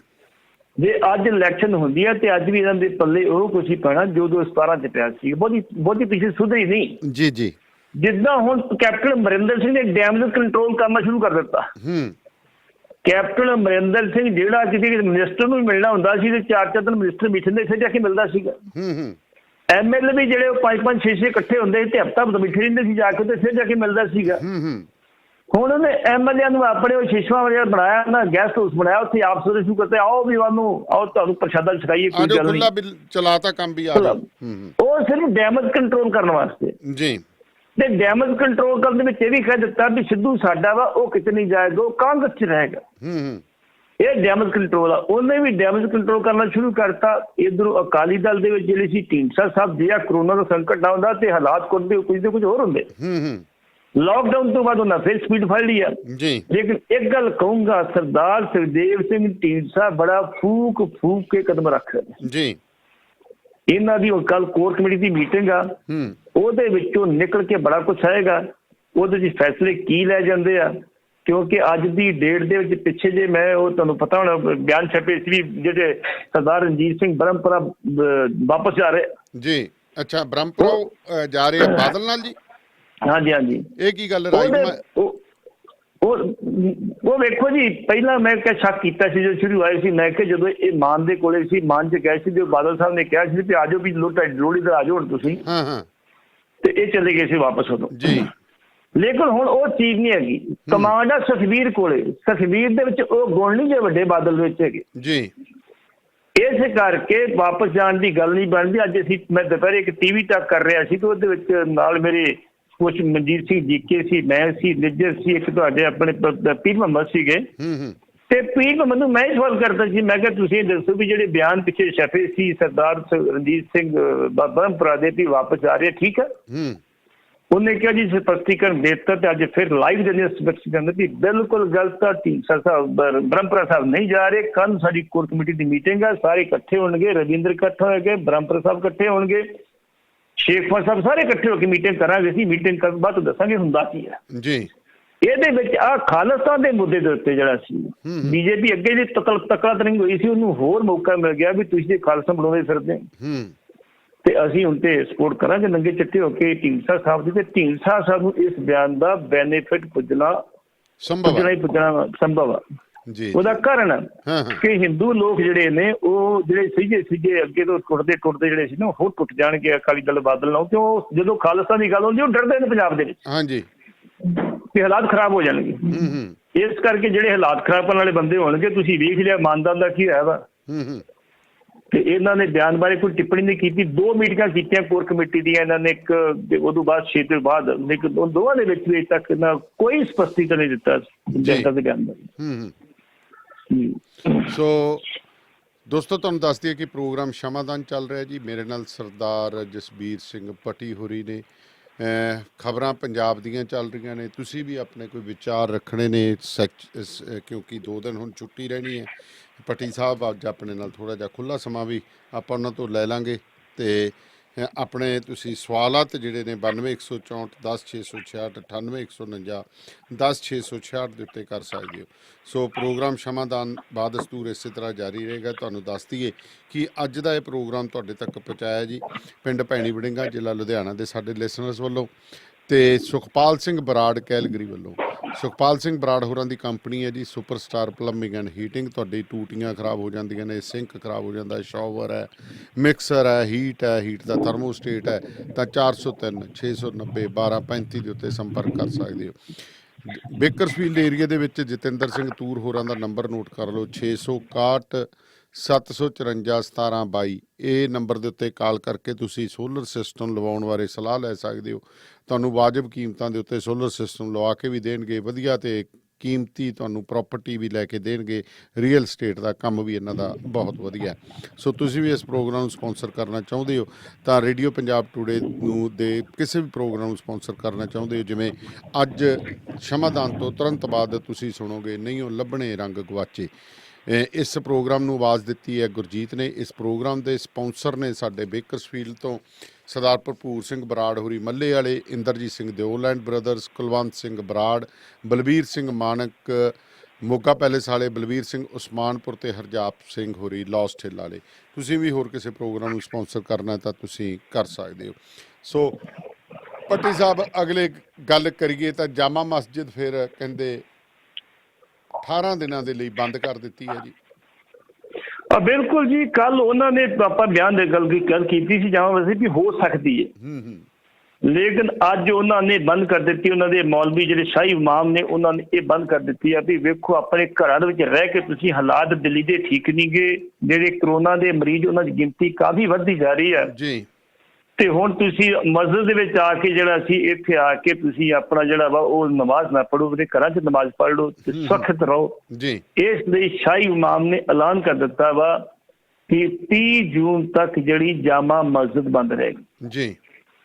ਇਹ ਉਹੀ ਜਾਮਾ ਮਸਜਿਦ ਆ ਜਿਹਦਾ ਇੱਕ ਹਿੱਸਾ ਲੈ ਕੇ ਜਿਹੜਾ ਸੀ ਗਿਆਨੀ ਜੈਲ ਸਿੰਘ ਨੇ ਤੇ ਜਥੇਦਾਰ ਸੰਤੋਖ ਸਿੰਘ ਨੇ ਜੀ ਬੜੇ ਪਿਆਰ ਨਾਲ ਇੱਕ ਸਰਾਹ ਬਣਾਈ ਸੀ ਉੱਥੇ ਜਾਮਾ ਮਸਜਿਦ ਜਗ੍ਹਾ ਲੈ ਕੇ ਆਪਣੇ ਸੀਸਗੰਜ ਗੁਰਦੁਆਰੇ ਨਾਲ, ਅੱਜ ਵੀ ਮੌਜੂਦ ਆ ਉਹ। ਤੇ ਚੰਗੀ ਗੱਲ ਆ ਜੀ, ਵੇਖੋ ਹਾਲਾਤ ਤੇ ਵਾਕਿਆ ਠੀਕ ਨੇ। ਪੰਜਾਬ ਦੇ ਵਿੱਚ 2 ਦਿਨ ਦਾ ਲਾਕਡਾਊਨ ਫਿਰ ਲੱਗ ਗਿਆ ਵਾ ਜੀ ਤੇ ਪੁਲਿਸ ਨੂੰ ਇੱਕ ਲਾਇਸੈਂਸ ਮਿਲ ਗਿਆ, ਫਿਰ ਲੋਕਾਂ ਨੂੰ ਰੰਗ ਫੇਰਨ ਦਾ। ਇਹ ਬੜਾ ਟੇਢਾ ਕੰਮ ਹੋ ਗਿਆ ਜੀ। ਦੇਖੋ ਜਿਹੜੀ ਆਪਾਂ ਗੱਲ ਕਰੀਏ ਕਿ ਆ ਜਿਹੜਾ ਕੰਮ ਲਾਕਡਾਊਨ ਆ, ਹੁਣ ਆਪਣੇ ਵੀ 2 ਦਿਨ ਰਹਿ ਗਿਆ, ਹੁਣ ਪੁਲਿਸ ਨੇ ਫਿਰ ਯਾਤਰੂ ਫੇਰਨਾ ਜਿੰਨਾ ਕੁ। ਹੁਣ ਆਪਾਂ ਮੋਗੇ ਵਾਲੀ ਗੱਲ ਕਰੀਏ, ਹੁਣ ਮੁੰਡਾ ਜਿਹੜਾ ਮੋਗੇ ਵਾਲਾ ਮਰ ਗਿਆ, ਚਰਚਾ ਜਿਹੜੀ ਹੈਗੀ ਜਿਹੜਾ ਵਿਚਾਰਾ ਪੁਲਿਸ ਵਾਲਾ ਹੀ ਮਰਿਆ ਉਹਦੀ ਵੀ ਗੱਲ ਨਹੀਂ ਸਾਹਮਣੇ ਆ ਰਹੀ। 8 ਗੋਲੀਆਂ ਉਹ ਮੁੰਡਾ ਮਰਨ ਤੋਂ ਪਹਿਲਾਂ ਦੱਸ ਰਿਹਾ ਵੀ ਉਹਦੇ 8 ਗੋਲੀਆਂ ਲੱਗੀਆਂ ਸੀ, ਹਜੇ ਜਿਹੜੀ ਹੈ ਉਹਦੀ ਸਾਹਮਣੇ ਨਹੀਂ ਆਈ। ਸੋ ਪੁਲਿਸ ਕਿਤੇ ਨਾ ਕਿਤੇ ਬੇਕਾਬੂ ਹੁੰਦੀ ਨਜ਼ਰ ਆ ਰਹੀ ਹੈ, ਆਪਣਾ ਉਹੀ ਕਾਲੇ ਦੌਰ ਵਾਲਾ ਸਿਸਟਮ ਸ਼ੁਰੂ ਕਰਦਾ ਨਜ਼ਰ ਆ ਰਹੀ ਹੈ। ਹੱਥ ਖੁੱਲ੍ਹ ਗਿਆ ਹਰੇਕ ਥਾਂ ਦੇ ਉੱਤੇ ਹੀ, ਭਾਵੇਂ ਉਹੀ ਅੰਗਰੇਜ਼ਾਂ ਵਾਲਾ ਜਿਵੇਂ ਇੰਝ ਲੱਗਦਾ ਕਿ ਅੰਗਰੇਜ਼ੀ ਰਾਜ ਹੁੰਦਾ ਕਿ ਜਨਤਾ ਤਾਂ ਇੱਥੋਂ ਦੀ ਜਿਹੜੀ ਹੈ ਗੁਲਾਮ ਹੈ, ਜਦੋਂ ਮਰਜ਼ੀ ਆਪਦੀਆਂ ਸੜਕਾਂ ਦੇ ਉੱਤੇ ਤਾਂ ਪਿਘਲਦੀ ਲੁੱਕ ਦੇ ਉੱਤੇ ਲੰਮੇ ਪਾਓ ਤੇ ਢਾਹ ਲਓ। ਦੇਖੋ ਦਾਨੇਵਾਲੀਆ ਸਾਹਿਬ, ਜਿਹੜੀ ਉਹ ਮੁੰਡੇ ਦੀ ਤੁਸੀਂ ਗੱਲ ਕੀਤੀ, ਆਪਾਂ ਪਹਿਲੇ ਦਿਨ ਹੀ ਇਸੇ ਰੈਡੀ ਤੇ ਕਿਹਾ ਸੀ ਵੀ ਇਹਦੀ ਜਾਂਚ ਹੋਣੀ ਚਾਹੀਦੀ ਜੀ। ਜਿਹੜੀ ਉਹ ਮੁੰਡੇ ਜਗਮੋਹਨ ਨੂੰ ਗੋਲੀ ਵੱਜੀ, ਉਹ ਕਿਹਦੀ ਵੱਜੀ ਆ, ਕਿਹੜੀ ਗੋਲੀ ਵੱਜੀ ਆ? ਜੋ ਮੈਂ ਮਹਿਸੂਸ ਕਰਦਾ ਉਹਨੂੰ ਗੋਲੀ ਪੁਲਿਸ ਦੀ ਵੱਜੀ ਆ ਤੇ ਹੁਣ ਇਹ ਬਹਾਨੇਬਾਜ਼ੀਆਂ ਬਣਾ ਰਹੇ ਨੇ ਵੀ ਉਹਦੇ ਕੋਲ 1 ਤੋਂ ਵੱਧ ਹਥਿਆਰ ਸਨ। ਹਾਂਜੀ, ਉਹਦੇ ਕੋਲ ਦਨਾਲੀ ਸੀ ਜਿਹਦਾ ਫੈਰ ਕਰਦਾ ਰਿਹਾ। ਹਾਂ, ਦਨਾਲੀ ਨਾਲ ਤਾਂ ਬੰਦਾ ਐਡੀ ਛੇਤੀ ਮਰਦਾ ਹੀ ਨਹੀਂ। ਨਹੀਂ ਮਰਦਾ ਜਿੱਦਾਂ ਉਹ ਤੋਂ ਫੈਰ ਕਰਦਾ ਸੀ, ਥੱਲੋਂ ਦੂਰ ਸੀ, ਐਡੀ ਦੂਰ ਤੱਕ ਬੰਦਾ ਫੱਟੋ ਹੋ ਸਕਦਾ ਪਰ ਉਹ ਨਹੀਂ ਹੋ ਸਕਦਾ। ਹਾਂਜੀ, ਇਹ ਗੋਲੀ ਜਿਹੜੀ ਉਹਨੂੰ ਵੱਜੀ ਹੈ, ਇਹ ਵੱਜੀ ਹੈ ਪੁਲਿਸ ਦੀ। ਪੁਲਿਸ ਹੁਣ ਬਹਾਨੇਬਾਜ਼ੀਆਂ ਬਣਾ ਰਹੀ ਹੈ। ਜੇ ਕਿਤੇ ਨਿਰਪੱਖ ਨਕੈਰੀ ਹੋ ਜਾਏ ਤੇ ਇਹਦੇ ਵਿੱਚ ਪੁਲਿਸ ਦੇ ਕਈ ਅਫਸਰ ਵੀ ਫਸਣਗੇ, ਕਈ ਇਹਦੇ ਅਧਿਕਾਰੀ ਵੀ ਫਸਣਗੇ। ਉਦੋਂ ਹੀ ਮਹਿਸੂਸ ਕੀਤਾ ਸੀ ਵੀ ਇਹ ਬੰਦਾ ਬਚਣਾ ਨਹੀਂ, ਕਿਉਂਕਿ ਜੇ ਉਹ ਬੰਦਾ ਬਚ ਗਿਆ ਤਾਂ ਉਹਨੇ ਜਦੋਂ ਕਿਤੇ ਸੱਚ ਜਾਂਦਾ ਬਹੁਤ ਕੁਝ ਬੋਲ ਗਿਆ ਜੀ, ਜਾਂਦਾ ਬੋਲ ਗਿਆ। ਤੁਸੀਂ ਡਾਇੰਗ ਸਟੇਟਮੈਂਟ ਜਿਹੜੀ ਬੰਦੇ ਦੀ ਆ ਕੈਮਰੇ ਦੇ ਉੱਤੇ ਉਹ ਮੰਨੀ ਜਾਂਦੀ ਆ, ਅਦਾਲਤਾਂ ਉਹਦਾ ਨੋਟਿਸ ਲੈਂਦੀਆਂ। ਪੰਜਾਬ ਟੂਡੇ ਦੇ ਪੇਜ ਦੇ ਉੱਤੇ ਮੈਂ ਪਾਈ ਹੈ ਕਿ ਇੱਕ ਬੰਦਾ ਮਰਨ ਤੋਂ ਪਹਿਲਾਂ ਜੋ ਸਟੇਟਮੈਂਟ ਦਿੰਦਾ ਅਦਾਲਤਾਂ ਉਹਨੂੰ ਮੰਨਦੀਆਂ ਨੇ, ਉਹਦੀ ਅਖੀਰਲੀ ਸਟੇਟਮੈਂਟ, ਕਿਉਂਕਿ ਜਿਹੜਾ ਬੰਦਾ ਮਰਨ ਦੇ ਕਿਨਾਰੇ ਹੁੰਦਾ ਉਹਨੂੰ ਪਤਾ ਹੁੰਦਾ ਵੀ ਮੈਂ ਸੱਚ ਬੋਲ ਕੇ ਜਾਣਾ। ਨਹੀਂ ਚਲੋ ਜੀ, ਅਦਾਲਤਾਂ ਨਾ ਵੀ ਮੰਨਣ, ਲੋਕਾਂ ਦੇ ਸੱਚਾਈ ਤੇ ਸਾਹਮਣੇ ਆਊ ਨਾ ਬੰਦਾ ਮਰਿਆ ਕਿਉਂ। ਉਹਨੇ ਆਪਣੀ ਗੱਲ ਤੇ ਕੀਤੀ ਨਾ ਵੀ ਮੈਨੂੰ ਕੀ ਹੋਇਆ, ਮੇਰੇ ਤੇ ਕਿਵੇਂ ਹਮਲਾ ਹੋਇਆ, ਕਿਵੇਂ ਗੋਲੀ ਚਲਾਉਣ ਦੀ ਲੋੜ ਪਈ ਮੈਨੂੰ, ਇਹਨਾਂ ਗੋਲੀ ਚਲਾਈ ਉਹ ਪਹਿਲਾਂ ਉਹਨੇ ਵੀ ਨਹੀਂ ਚਲਾਤੀ। ਅੱਜ ਦੀ ਡੇਟ ਦੇ ਵਿੱਚ ਲੋਕਾਂ 'ਚ ਜਿੰਨਾ ਕੁ ਗੁੱਸਾ ਤੇ ਜਿੰਨੇ ਕੁ ਲੋਕਾਂ ਕੋਲ ਹਥਿਆਰ, ਵੇਖੋ ਨਾ ਇੱਕ ਖਬਰ ਛੱਡੀ 2 ਭਰਾ ਮਾਰ ਕੇ ਥਾਣੇ ਚਲਾ ਗਿਆ ਕਿ ਮੈਂ ਮਾਰਿਆ ਜੀ, ਸਾਡਾ ਜਦਲ ਝਗੜਾ ਜੀ ਸਾਡਾ। ਮੇਰਾ ਕਹਿਣ ਤੋਂ ਭਾਵ ਵੀ ਉਹਦੀ ਨਿਰਪੱਖ ਜਾਂਚ ਜੇ ਕਿਤੇ DGP ਸਾਹਿਬ ਕਿਸੇ IPS ਅਧਿਕਾਰੀ ਤੋਂ ਕਰਵਾ ਦੇਣ ਜੀ, ਸੱਚਾਈ ਸਾਹਮਣੇ ਆ ਜਾਵੇ, ਉਹਨੂੰ ਲਾਗੂ ਕਰ ਦੇਣ ਤੇ ਉਹਨੂੰ ਇਹਨਾਂ ਨੂੰ ਕੰਪਨਸੇਸ਼ਨ ਦੇਣੀ ਪਊਗੀ ਇਸ ਬੰਦੇ ਨੂੰ। ਜੀ ਆਪਾਂ ਕਾਲ ਲੈ ਲਈਏ ਜੀ। ਸਰਬਜੀਤ ਸਿੰਘ ਸੈਕਰਮੈਂਟੋ ਸਾਡੇ ਨਾਲ ਨੇ। ਸਤਿ ਸ਼੍ਰੀ ਅਕਾਲ ਜੀ ਸੈਕਰਮੈਂਟੋ ਸਾਹਿਬ। ਹਾਂਜੀ, ਸਤਿ ਸ਼੍ਰੀ ਅਕਾਲ ਜੀ। ਜੀ ਸਤਿ ਸ਼੍ਰੀ ਅਕਾਲ ਜੀ ਸਰਬਜੀਤ ਸਿੰਘ ਜੀ। ਪੱਟੀ ਸਾਹਿਬ, ਖਬਰ ਕੱਲ ਵੀ ਪੜ੍ਹੀ ਸੀ ਤੇ ਸ਼ੱਕ ਜੀ ਤਾਂ ਉਦੋਂ ਵੀ ਪੈਂਦੀ ਸੀਗੀ ਵੀ ਚਲੋ ਹੁਣ ਤੁਹਾਡੇ ਪ੍ਰੋਗਰਾਮ ਸੁਣਦੇ ਰਹਿੰਦੇ ਆ, ਮਾੜੇ ਮੋਟੇ ਅੰਦਾਜ਼ੇ ਲੱਗ ਜਾਂਦੇ, ਕੜੀਆਂ ਮਿਲਦੀਆਂ। ਤੁਸੀਂ ਤੇ ਬੜੇ ਸਪਸ਼ਟ ਸ਼ਬਦਾਂ ਦੇ ਵਿੱਚ ਹੀ ਸਾਰਾ ਉਹਦਾ ਦਿਖਾਲ ਦਿੱਤੀ ਆ ਜੀ ਜੀ। ਜਿਹੜੀ ਮਰਜ਼ਾਦਾ ਦੀ ਗੱਲ ਆ ਇਹ ਹੈਗੀ ਆ 1945 ਤੋਂ ਚੱਲ ਰਹੀ ਆ ਤੇ 75 ਸਾਲ ਮਸਲਾ ਪੁਰਾਣਾ ਇਹਨੂੰ ਕਹਿ ਸਕਦੇ ਆਪਾਂ ਮੋਟੇ ਤੌਰ ਤੇ। ਜੀ ਜੀ ਜੀ ਜੀ। ਰਾਗਮਾਲਾ ਦਾ ਮਸਲਾ, ਨਿਤਨੇਮ ਦੀਆਂ ਬਾਣੀਆਂ ਦਾ ਮਸਲਾ ਤੇ ਹੋਰ ਕਈ ਮਸਲੇ ਇਹ ਮਰਜ਼ਾਦਾ ਨਾਲ ਜੁੜੇ ਹੋਏ ਆ ਤੇ ਇਹ ਹੈਗੇ ਆ 75 ਸਾਲ ਪੁਰਾਣੇ। ਤੇ 75 ਸਾਲ ਦਾ ਮਸਲਾ ਲਾਗੂ ਕਰਵਾਵਾਂਗੇ ਇੰਨੇ ਚ ਤਾਂ ਨਹੀਂ ਹੋਣਾ। ਦੂਜੇ ਪਾਸੇ ਮਸਲਾ ਹੈਗਾ ਜੇ ਸੁਹਿਰਦਤਾ ਹੈਗੀ ਆ ਜਥੇਦਾਰ ਸਾਹਿਬ ਦੀ, ਕੈਲੰਡਰ ਦਾ ਮਸਲਾ 10 ਸਾਲ ਪੁਰਾਣਾ ਆ ਸਾਰਾ ਹੀ। ਇਹ 2010 ਤੋਂ ਸ਼ੁਰੂ ਹੁੰਦਾ ਆ ਜਾਂ 20 ਤੋਂ ਰੱਖ ਲਓ, 20 ਸਾਲ ਪੁਰਾਣਾ ਰੱਖ ਲਓ, 2002 ਤੋਂ ਰੱਖ ਲਓ। ਉਸ ਮਸਲੇ ਨੂੰ, ਕੈਲੰਡਰ ਨੂੰ ਬਣਾਉਣ, ਵਧਾਉਣ, ਘਟਾਉਣ, ਮੀਟਿੰਗਾਂ ਕਰਨ ਵਾਲੇ ਲਗਭਗ ਕੁਛ ਇੱਕ ਨੂੰ ਛੱਡ ਕੇ ਸਾਰੇ ਹੀ ਸੱਜਣ ਅੱਜ ਮੌਜੂਦ ਆ ਸਾਡੇ ਵਿੱਚ, ਮੌਕੇ ਦੇ ਗਵਾਹ ਆ ਜਿਹੜੇ। ਜੀ। ਈਵਨ ਸ਼੍ਰੋਮਣੀ ਕਮੇਟੀ ਦਾ ਜਨਰਲ ਆਪਣਾ ਜਿਹੜਾ ਚੀਫ ਸੈਕਟਰੀ ਆ, ਇਹ ਉਸ ਵੇਲੇ ਦੀਆਂ ਸ਼੍ਰੋਮਣੀ ਕਮੇਟੀ ਵੱਲੋਂ ਇਹ ਮੀਟਿੰਗਾਂ 'ਚ ਬਹਿੰਦਾ ਹੁੰਦਾ ਸੀ, ਡਾਕਟਰ ਰੂਪ ਸਿੰਘ। ਜੀ ਜੀ ਜੀ ਜੀ। ਜੇ ਇਹਨਾਂ 'ਚ ਸਹਿਰਦਤਾ ਹੈਗੀ ਆ ਤਾਂ ਸਭ ਤੋਂ ਪਹਿਲਾਂ ਸਾਨੂੰ ਉਹ ਮਸਲਾ ਜਿਹੜਾ ਅੱਜ ਦਾ ਹੀ ਮਸਲਾ ਆ ਕੈਲੰਡਰ ਦਾ, ਪਿਛਲੇ ਥੋੜੇ ਸਮੇਂ ਦਾ, ਇਹਨੂੰ ਹੱਲ ਕਰ ਦੇਣ ਤਾਂ ਜਥੇਦਾਰ ਸਾਹਿਬ। ਔਰ ਦੇਰ ਸਵੇਰ ਇਹ ਗੱਲ ਵਿਰੋਧੀ ਵੀ ਮੰਨਦੇ ਆ, ਜਥੇਦਾਰ ਵੀ ਮੰਨਦਾ ਆ, ਪੱਤਰਕਾਰ ਰਾਹੀਂ ਸੂਚਨਾ ਪਹੁੰਚਦੀਆਂ, ਸਾਇੰਸ ਦਾ ਵੀ ਨਿਯਮ ਆ ਇਹਦੇ 'ਚ। ਸੋਧ ਜਿਹੜਾ ਬਿਕਰਮੀ ਕੈਲੰਡਰ ਆ ਉਹਦੇ ਸਾਲ ਦੀ ਲੰਬਾਈ 'ਚ ਸੋਧ ਕਰਨੀ ਪੈਣੀ ਆ। ਇਹ ਅੱਜ ਕਰ ਲਓ, 10 ਸਾਲ ਅਟਕ ਕੇ ਕਰ ਲਿਓ, 50 ਸਾਲ ਅਟਕ ਕੇ ਕਰ ਲਿਓ। ਜੇ ਸਹਿਰਦਤਾ ਹੈ ਜਥੇਦਾਰ ਨੂੰ ਤਾਂ ਕੋਈ ਦਿਖਾਉਣੀ ਚਾਹੀਦੀ ਆ। ਬਿਨਾਂ ਸਹਿਰਦਤਾ ਤੋਂ ਅਕਾਲ ਤਖਤ ਨਾਲ ਜੁੜੋ ਜੀ, ਅਕਾਲ ਤਖਤ ਨਾਲ ਜੁੜ ਗਏ ਆ, ਜਥੇਦਾਰ ਦਾ ਹੁਕਮ ਮੰਨੋ ਜੀ। ਉਹ ਸੁਖਬੀਰ ਦਾ ਹੁਕਮ ਪਾਇਆ ਸ਼੍ਰੋਮਣੀ ਲੌਂਗੋਵਾਲ ਦੇ ਆ ਜਾਊਗਾ। ਏਕਤਾ ਤਾਂ ਮਨਜੀਤ ਸਿੰਘ ਵੀ ਕਰਵਾ ਹਟਿਆ ਅੱਗੇ ਇੱਕ ਵਾਰੀ ਜਦ ਦਰਵਾਜ਼ੇ ਭੰਨੇ ਸੀ ਬਾਦਲ ਉਹਦੇ ਜਾ ਕੇ। ਏਕਤਾ ਦੇ ਵਿੱਚੋਂ ਕੀ ਲੈਣਾ ਅਕਾਲੀ ਦਲ ਦੀ ਏਕਤਾ ਕਰਾ ਕੇ। ਸ਼੍ਰੋਮਣੀ ਕਮੇਟੀ ਦਾ ਹੁਣ ਉਹਦਾ ਵਿਰੋਧ ਕਰਦੇ ਆ ਜਿਹੜਾ ਆਪਣੇ ਮੁਕੱਦਮਾ ਚੱਲਦਾ ਆ, ਉੱਥੇ ਰੋਜ਼ ਤੁਸੀਂ ਝੂਠ ਬੋਲਦੇ ਆ। ਇੱਧਰ ਤੁਸੀਂ ਰੋਜ਼ ਅਕਾਲ ਤਖਤ ਦੇ ਜਥੇਦਾਰ ਨੂੰ ਤੇ ਸ਼੍ਰੋਮਣੀ ਕਮੇਟੀ ਨੂੰ ਕਹਿੰਦੇ ਆ ਵੀ ਸਾਡਾ ਆਹ ਕੰਮ ਕਰਾਵੋ, ਤੇ ਸ਼੍ਰੋਮਣੀ ਕਮੇਟੀ ਦਾ ਪ੍ਰਧਾਨ ਕੋਰ ਕਮੇਟੀ ਦਾ ਮੈਂਬਰ ਆ। ਅਦਾਲਤ ਵਿੱਚ ਜਾ ਕੇ ਰੋਜ਼ ਝੂਠ ਬੋਲਦੇ ਆ। ਸਿਆਸਤ ਵਿੱਚੋਂ ਕੀ ਲੈਣਾ ਅਕਾਲ ਤਖਤ ਦੇ ਜਥੇਦਾਰ ਨੇ? ਜੇ ਉਹ ਚਾਹੁੰਦੇ ਆ ਵੀ ਅਕਾਲ ਤਖਤ ਦਾ ਜਥੇਦਾਰ ਆ ਉਹਦੇ ਤੌਰ ਤੇ ਮਾਣ ਹੋਵੇ, ਫਿਰ ਉਹਨੂੰ ਸਿੱਖਾਂ ਦਾ ਬਣਨਾ ਪਊਗਾ, ਕੁਛ ਕਰਕੇ ਦਿਖਾਲਣਾ ਪਊਗਾ ਤਾਂ ਜੋ ਸਿੱਖ ਉੱਤੇ ਯਕੀਨ ਕਰ ਸਕਣ। ਧੰਨਵਾਦ ਜੀ। ਪਹਿਲੀ ਗੱਲ ਤੇ ਜਿਹੜੀ ਸੈਕਰਮੈਂਟਸ ਵੀ ਤੁਸੀਂ ਕੈਲੰਡਰ ਦੀ ਕੀਤੀ ਆ, ਕੈਲੰਡਰ ਭਾਈ ਰਣਜੀਤ ਸਿੰਘ ਦੇ ਸਮੇਂ ਤੋਂ ਹੀ ਪਹਿਲਾਂ ਬਣਨ ਦੀ ਤਿਆਰੀਆਂ ਕੀਤੀਆਂ ਜਾ ਰਹੀਆਂ ਸੀਗੀਆਂ। ਜਥੇਦਾਰ ਗੁਰਚਰਨ ਸਿੰਘ ਟਾਹੜਾ ਨੂੰ ਜਦੋਂ ਪਾਲ ਸਿੰਘ ਪੁਰੇਵਾਲ ਮਿਲੇ, ਉਹਨਾਂ ਕਿਹਾ ਜੀ ਤੇ ਤੁਸੀਂ ਵਿਚਾਰ ਕਰੋ, ਜੇ ਹੋ ਪੂਰੀ ਵਿਚਾਰ ਕਰੋ। ਭਾਈ ਰਣਜੀਤ ਸਿੰਘ ਨੇ ਕਿਹਾ ਜੀ ਤੇ ਕਮੇਟੀ ਬਣਾਵਾਂਗੇ, ਅਸੀਂ ਕਮੇਟੀ ਬਣਾ ਕੇ ਕਾਹਲੀ ਨਹੀਂ ਕਰਨੀ, ਬੜੇ ਤਰੀਕੇ ਤੇ ਸਲੀਕੇ ਨਾਲ ਕਰਾਂਗੇ। ਤੇ ਜਦੋਂ ਗਿਆਨੀ ਪੂਰਨ ਸਿੰਘ ਨੇ 1 ਸਾਲ ਉੱਪਰ ਜਥੇਦਾਰੀ ਕੀਤੀ ਹੋ ਰਹੀ ਵਿਵਾਦਾਂ ਦੇ ਵਿੱਚ, ਉਹਨਾਂ ਨੇ ਸਹੀ ਵਿਕ ਵਿਰੋਧ ਤੇ ਕੀਤੀ, ਹੋਰ ਕੁਛ ਕੀਤਾ ਹੀ ਨਹੀਂ। ਉਸ ਤੋਂ ਬਾਅਦ ਆ ਕੇ ਗਿਆਨੀ ਜੋਗਿੰਦਰ ਸਿੰਘ ਵਿਦਾਂਤੀ ਜਿਨ੍ਹਾਂ ਸੁਹਿਰਦਤਾ ਨਾਲ ਕੰਮ ਕੀਤਾ, ਜਿਨ੍ਹਾਂ ਨੇ ਘੱਟੋ ਘੱਟ 21 ਮੈਂਬਰੀ ਕਮੇਟੀ ਬਣਾ ਕੇ ਵਿਦਵਾਨਾਂ ਦੀ, ਤੇ ਮੇਰੇ ਖਿਆਲ ਕਰੀਬ 2 ਸਾਲ ਲਗਾਤਾਰ ਤੇ ਵਿਚਾਰ ਚਰਚਾ ਚੱਲਦੀ ਰਹੀ ਆ, ਤੇ ਫਿਰ ਕੈਲੰਡਰ ਨੂੰ ਪ੍ਰਵਾਨਗੀ ਦਿੱਤੀ ਗਈ ਸੀ। ਤੇ ਫਿਰ ਵੀ ਵਿਕਲਪ ਖੁੱਲ੍ਹੇ ਰੱਖੇ ਸੀ ਕਿ ਜੇ ਇਹਦੇ 'ਚ ਕੋਈ ਸੁਧਾਰ ਕਰਨ ਦੀ ਲੋੜ ਆ ਤੇ ਜਿਹੜੀਆਂ ਜਥੇਬੰਦੀਆਂ ਜਾਂ ਕੋਈ ਵਿਅਕਤੀ ਸੁਝਾਅ ਦੇਗੋ ਤੇ ਅਸੀਂ ਇਹ ਮੈਂਬਰੀ ਕਮੇਟੀ ਦੇ ਵਿੱਚ ਜਿਹੜਾ ਵਿਚਾਰ ਕਿਉਂ ਤੇ ਅਸੀਂ ਗੌਰ ਫਰਮਾਵਾਂਗੇ ਅਸੀਂ।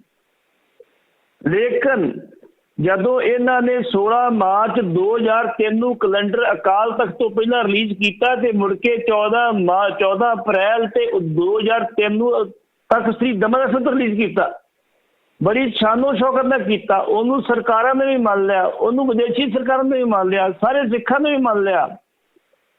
ਲੇਕਿਨ ਜਿਹੜਾ ਇੱਕ ਵਿਰਸਾ ਸਮਾਜ ਸੰਮੇਲਨ ਹੋਇਆ ਸੀ ਉਹਦੇ 'ਚ ਮੈਂ ਬਹੁਤੀ ਦੂਰ ਨਹੀਂ ਜਾਊਂਗਾ, ਜੇ ਚਲੇ ਗਿਆ ਤੇ ਫਿਰ ਲੰਮਾ ਹੋ ਜਾਣਾ। ਉਸ ਵਿਰਸੇ ਸੰਮੇਲਨ ਦੇ ਵਿੱਚ ਜਿਹੜੀ ਬਾਦਲ ਦੀ ਸਪੋਰਟ ਕਰਦੇ ਸਮਝੌਤੇ ਹੀ 2 ਹੋਏ ਸੀ। ਜਿਹੜਾ ਸੰਤ ਸਮਾਜ ਸੀ ਉਹਨੇ ਸਮਝੌਤਾ ਇੱਕ ਹੋਇਆ ਸੀਗਾ ਵੀ ਇੱਕ ਤੁਸੀਂ ਕੈਲੰਡਰ ਬਦਲੋਗੇ ਕਿਉਂਕਿ ਸਾਡੇ ਡੇਰਿਆਂ ਨੂੰ ਇਹ ਵਾਰਾ ਨਹੀਂ ਖਾਂਦਾ, ਸਾਡੇ ਡੇਰਿਆਂ ਨੂੰ ਉਹ ਵਿਕਰੀ ਕੈਲੰਡਰ ਵਾਰਾ ਖਾਂਦਾ ਵਾ, ਇਹ ਤੁਸੀਂ ਗਲਤ ਕੀਤਾ, ਚੇਂਜ ਕਰੋ। 2010 ਦੇ ਵਿੱਚ ਉਹਨੂੰ ਚੇਂਜ ਕੀਤਾ ਗਿਆ। ਦੂਸਰਾ ਉਹਨਾਂ ਕਿਹਾ ਸੀ ਵੀ ਦਰਬਾਰ ਸਾਹਿਬ ਕੰਪਲੈਕਸ ਵਿੱਚ ਸੰਕਲਪ ਹੈਗਾ ਵਾ ਅਕਾਲ ਤਖਤ ਤੇ ਦਰਬਾਰ ਸਾਹਿਬ, ਤੀਜਾ ਕੋਈ ਸੰਕਲਪ ਨਹੀਂ ਹੈਗਾ। ਜਿੰਨੇ ਵੀ ਬਾਕੀ ਗੁਰਦੁਆਰੇ ਸੀ, ਬਾਬਾ ਗੁਰਬਖਸ਼ ਦਾ ਗੁਰਦੁਆਰੇ ਦੇ ਵਿੱਚ ਗਲੀ ਹੁੰਦੀ ਸੀ ਪਹਿਲਾਂ ਵਿੱਚ, ਬਾਹਰ-ਬਾਹਰ ਸਨ, ਅੰਦਰ ਨਹੀਂ ਸੀ ਹੈਗੇ ਕੰਪਲੈਕਸ ਦੇ ਵਿੱਚ। ਬਾਅਦ ਦੇ ਵਿੱਚ ਸੀ ਐਸਜੀਪੀਸੀ ਕਬਜ਼ਾ ਕਰਨ ਦੀ ਵਿੱਚ ਆ ਗਏ। ਦੂਜਾ ਸੀ ਵੀ ਇੱਕ ਸ਼ਹੀਦੀ ਯਾਦਗਾਰ ਬਣਾਈ ਜਾਵੇਗੀ, ਉਹ ਬਣਾਈ ਗਈ। ਤੁਹਾਡੇ ਸਾਹਮਣੇ ਦੋਵੇਂ ਚੀਜ਼ਾਂ ਲਾਗੂ ਕੀਤੀ ਗਈਆਂ। ਇਸ ਕਰਕੇ ਕੈਲੰਡਰ ਦੀ ਹਾਲ ਦੀ ਘੜੀ ਜਿੰਨਾ ਚਿਰ ਤੱਕ ਜਥੇਦਾਰ ਆਜ਼ਾਦ ਨਹੀਂ ਹੁੰਦਾ ਤੇ ਉੱਥੋਂ ਬਾਦਲ ਦਲ ਦਾ ਕਬਜ਼ਾ ਨਹੀਂ ਹਟਦਾ। ਉੱਥੋਂ ਤੁਹਾਡੇ ਜਿਹੜੇ ਆ ਸੰਤ ਸਮਾਜ ਵਾਲੇ ਜਿਹੜੇ ਆ, ਸੰਤ ਸਮਾਜ ਦੀ ਸਾਡੇ ਕੋਈ ਪ੍ਰਕਿਰਿਆ ਨਹੀਂ ਹੈਗੀ, ਸੰਤ ਸਮਾਜ ਵਾਲਿਆਂ ਦਾ ਉੱਥੋਂ ਗਲਬਾ ਨਹੀਂ ਹਟਦਾ। ਉਹਨਾਂ ਚਿਰ ਤੱਕ ਕੈਲੰਡਰ ਦਾ ਕੋਈ ਫੈਸਲਾ ਨਹੀਂ ਹੋਣਾ। ਏਦਾਂ ਹੀ ਕੰਮ ਦਮਗੁਰੂ ਸੀ ਚੱਲਣਾ। ਦੇ ਆਉਣ ਵਾਲੇ ਸਮੇਂ 'ਚ ਦੇਖੋ ਹਾਲਾਤ ਕੀ ਬਣਦੇ, ਗੁਰੂ ਸਾਹਿਬ ਕਿਤੇ ਕਿਰਪਾ ਕਰਨਗੇ ਜੀ।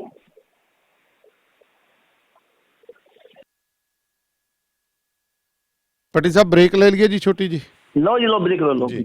ਸੋ ਬ੍ਰੇਕ ਬਾਅਦ ਫਿਰ ਮਿਲਦੇ हैं जी। जुड़े रहो रेडियो पंजाब। ਨਵੀਂ DD15 ਚਲਾਉਂਦੇ ਜਾਂ ਬੇਕਾਰ MaxxForce, Cummins ISX, Volvo, Mercedes Sprinter ਜਿਹੀ ਮੋਟਰ ਹੋਵੇ, ਤੇਲ ਹੋਰ ओरिजिनल ਫਿਲਟਰ ਤਾਂ ਚੇਂਜ ਕਰਾਉਣਾ ਹੀ ਆ ਜਾਓ ਫਿਰ quick truck lube. Truck servicing, ਵਾਹ ਭਾਈ ਵਾਹ, ਕੋਈ ਅਪਾਇੰਟਮੈਂਟ ਨਹੀਂ, ਡਰਾਈਵ ਥਰੂ ਫੈਸਿਲਿਟੀ ਯੂਜ਼ ਕਰੋ। ਦੋ ਲੋਕੇਸ਼ਨਸ ਤੁਸੀਂ ਜਾਣਦੇ ਹੀ ਹੋ, ਐਗਜ਼ਿਟ 268 ਔਨ ਹਾਈਵੇ 401 ਔਰ exit 5 on QEW। Quick truck lube, ਖੁਸ਼ ਹੋ ਕੇ ਪਰਤੋਗੇ। ਮੰਨ ਲਓ 519-622-0660 519622-0660 QTL, because we care. Quick Truck Lube। PGI Chandigarh ਅਤੇ ਮੈਕਸ ਹਸਪਤਾਲ ਬਠਿੰਡਾ ਦੇ ਮਾਨਸਿਕ ਰੋਗਾਂ ਅਤੇ ਨਸ਼ਾ ਛੁਡਾਉਣ ਦੇ ਮਾਹਿਰ ਡਾਕਟਰ ਸਤੀਸ਼ ਥਾਪਰ ਹੁਣ ਆਪਣੇ ਕਲੀਨਿਕ ਵਿੱਚ ਹਰ ਰੋਜ਼ ਸਵੇਰੇ 9 ਵਜੇ ਤੋਂ 12 ਵਜੇ ਤੱਕ ਅਤੇ ਫਿਰ 2 ਵਜੇ ਤੋਂ ਲੈ ਕੇ ਸ਼ਾਮ 7 ਵਜੇ ਤੱਕ ਸਲਾਹ ਲਈ ਮਿਲਣਗੇ। ਪਤਾ ਨੋਟ ਕਰ ਲਓ, doctor Satish Thapar, integrative psychiatric care, ਸਾਹਮਣੇ ਗੁਰਦੁਆਰਾ ਸਾਹਿਬ, ਨਾਮਦੇਵ ਰੋਡ, ਬਠਿੰਡਾ। ਸੰਪਰਕ ਨੰਬਰ 9814 32345 ਯਾਨੀ ਕਿ 9814232345। ਟਰੱਕਿੰਗ ਵਾਲੇ ਵੀਰੋ ਧਿਆਨ ਨਾਲ ਸੁਣੋ, ਟਰੱਕ ਜਿੱਦਾਂ ਦਾ ਵੀ ਚਲਾਉਣੇ ਹੋ, ਮੈਨੂਅਲ ਜਾਂ ਆਟੋਮੈਟਿਕ, ਕੁਇਕ ਟਰੱਕ ਲਿਊਬ ਚੇਤੇ ਆਹੀ ਨਾ ਰੱਖਿਓ। ਟਰੱਕ ਦੀ ਵਧੀਆ ਸਰਵਿਸ ਲਈ ਕੁਇਕ ਟਰੱਕ ਲਿਊਬ। ਲਓ ਜੀ, ਤੀਜੀ ਲੋਕੇਸ਼ਨ ਵੀ ਖੋਲਤੀ ਆ, ਐਗਜ਼ਿਟ 579 ਫਰਮ ਹਾਈਵੇ 401 ਇਨ ਨਾਪਨੀ। ਆਹੋ ਜੀ, ਕੋਈ ਅਪਾਇੰਟਮੈਂਟ ਨਹੀਂ, drive through facility, exit 579 firm highway 401 in ਨਾਪਨੀ। Quick truck lube, the one stop shop, 5196220660 ਜਾਂ quicktrucklube.com। QTL, because we care. Quick Truck Lube। Bakersfield ਵਿਖੇ ਯੂਨੀਅਨ ਅਤੇ ਪਲਾਨਸ ਰੋਡ ਦੇ corner ਤੇ ਖੁੱਲ ਗਿਆ ਹੈ ਨਵਾਂ ਟਰੱਕ ਸਟਾਪ ਯੂਨੀਅਨ ਵਿਲੇਜ, ਜਿੱਥੇ ਮਿਲਦਾ ਹੈ ਵਧੀਆ ਗੈਸ ਅਤੇ ਬਿਨਾ ਬਾਇਓਡੀਜ਼ਲ ਦੇ ਵਧੀਆ ਤੇ ਸਸਤਾ ਡੀਜ਼ਲ। ਹਰ ਤਰ੍ਹਾਂ ਦੀ ਗਰੋਸਰੀ, ਚਾਈਨੀਜ਼ ਅਤੇ ਇੰਡੀਅਨ ਰੈਸਟੋਰੈਂਟ, ਜਿੱਥੇ ਮਿਲੇਗਾ ਵਧੀਆ ਖਾਣਾ। 2 ਪਰੌਂਠੇ ਸਿਰਫ 499 ਚ। ਟਰੱਕ ਡਰਾਈਵਰ ਵੀਰਾਂ ਲਈ ਟੂ ਗੋ ਅਤੇ ਬੈਠ ਕੇ ਖਾਣ ਲਈ ਵਧੀਆ ਜਗ੍ਹਾ। ਨਵੇਂ ਅਤੇ ਪੁਰਾਣੇ ਟਾਇਰਾਂ ਲਈ ਅਤੇ ਟਰੱਕਾਂ ਦੀ ਮਾਈਨਰ ਰਿਪੇਅਰ ਲਈ ਅੱਜ ਹੀ ਕਾਲ ਕਰੋ ਸੁਖੀ ਘੁੰਮਣ 661-885 8858 661 885 8858। Address 2201 south union Avenue, Bakersfield, California 93307। Union village. JB Truck Repair, Yuba City, Certified Cummins, Detroit Freightliner, Western Star, Volvo, Caterpillar ਅਤੇ Series 60 ਇੰਜਨਸ, ਇੰਟਰਨੈਸ਼ਨਲ ਅਤੇ ਆਟੋਮੈਟਿਕ ਟਰਾਂਸਮਿਸ਼ਨਸ। 5 ਸਾਲ ਦਾ ਫ੍ਰੇਟਲਾਈਨ ਡੀਲਰਸ਼ਿਪ ਦਾ ਐਕਸਪੀਰੀਅੰਸ। ਇਹ engine, truck, trailer, AC, electrical, DPF, DEF repair ਕਰਦੇ ਹਨ। Transmission, rear and, brakes, oil change ਕਰ ਦਿੰਦੇ ਹਨ। Certified 90 ਡੇ DOT inspection ਅਤੇ certified annual federal DOT inspection ਕਰਦੇ ਹਨ। 100 ਮਾਈਲ ਦੇ ਰੇਡੀਅਸ ਵਿੱਚ ਰੋਡ ਅਸਿਸਟੈਂਸ 24/7। ਨਵੇਂ ਕਸਟਮਰਸ ਲਈ 10% ਡਿਸਕਾਊਂਟ। ਹਫਤੇ ਦੇ 7 ਦਿਨ ਸਵੇਰੇ 7 ਤੋਂ ਸ਼ਾਮੀ 7 ਵਜੇ ਤੱਕ ਖੁੱਲੇ ਰਹਿੰਦੇ ਹਨ। ਹੋਰ ਜਾਣਕਾਰੀ ਲਈ ਕਾਲ ਜਗਰੂਪ ਬੋਇਲ 916 696 0634 ਜਾਂ ਜਗਰਾਜ ਬਲ 530 339 15। Address 3894 rail road avenue, Yuba city. ਇੱਥੇ ਹੁਣ ਟਰੱਕਾਂ ਦੇ ਯੂਜ਼ਡ ਤੇ ਬ੍ਰਾਂਡ ਨਿਊ ਟਾਇਰ ਵੀ ਮਿਲਦੇ ਹਨ। ਜੀ, ਪ੍ਰੋਗਰਾਮ ਸ਼ਮਾਦਾਨ ਦੇ ਵਿੱਚ ਤੁਹਾਡਾ ਸਵਾਗਤ ਹੈ। ਇਸ ਤੋਂ ਪਹਿਲਾਂ ਕਿ ਪੱਟੀ ਸਾਹਿਬ ਨੂੰ ਤੁਸੀਂ ਅਗਲੀ ਖਬਰ ਦੇ ਉੱਤੇ ਮੈਂ ਲਵਾਂ, ਸਾਡੇ ਨਾਲ ਖਾਲਸਾ ਜੀ ਆ ਗਏ ਨੇ ਜੀ ਓਲੀਵਰ ਤੋਂ। ਸਤਿ ਸ਼੍ਰੀ ਅਕਾਲ ਜੀ ਖਾਲਸਾ ਜੀ।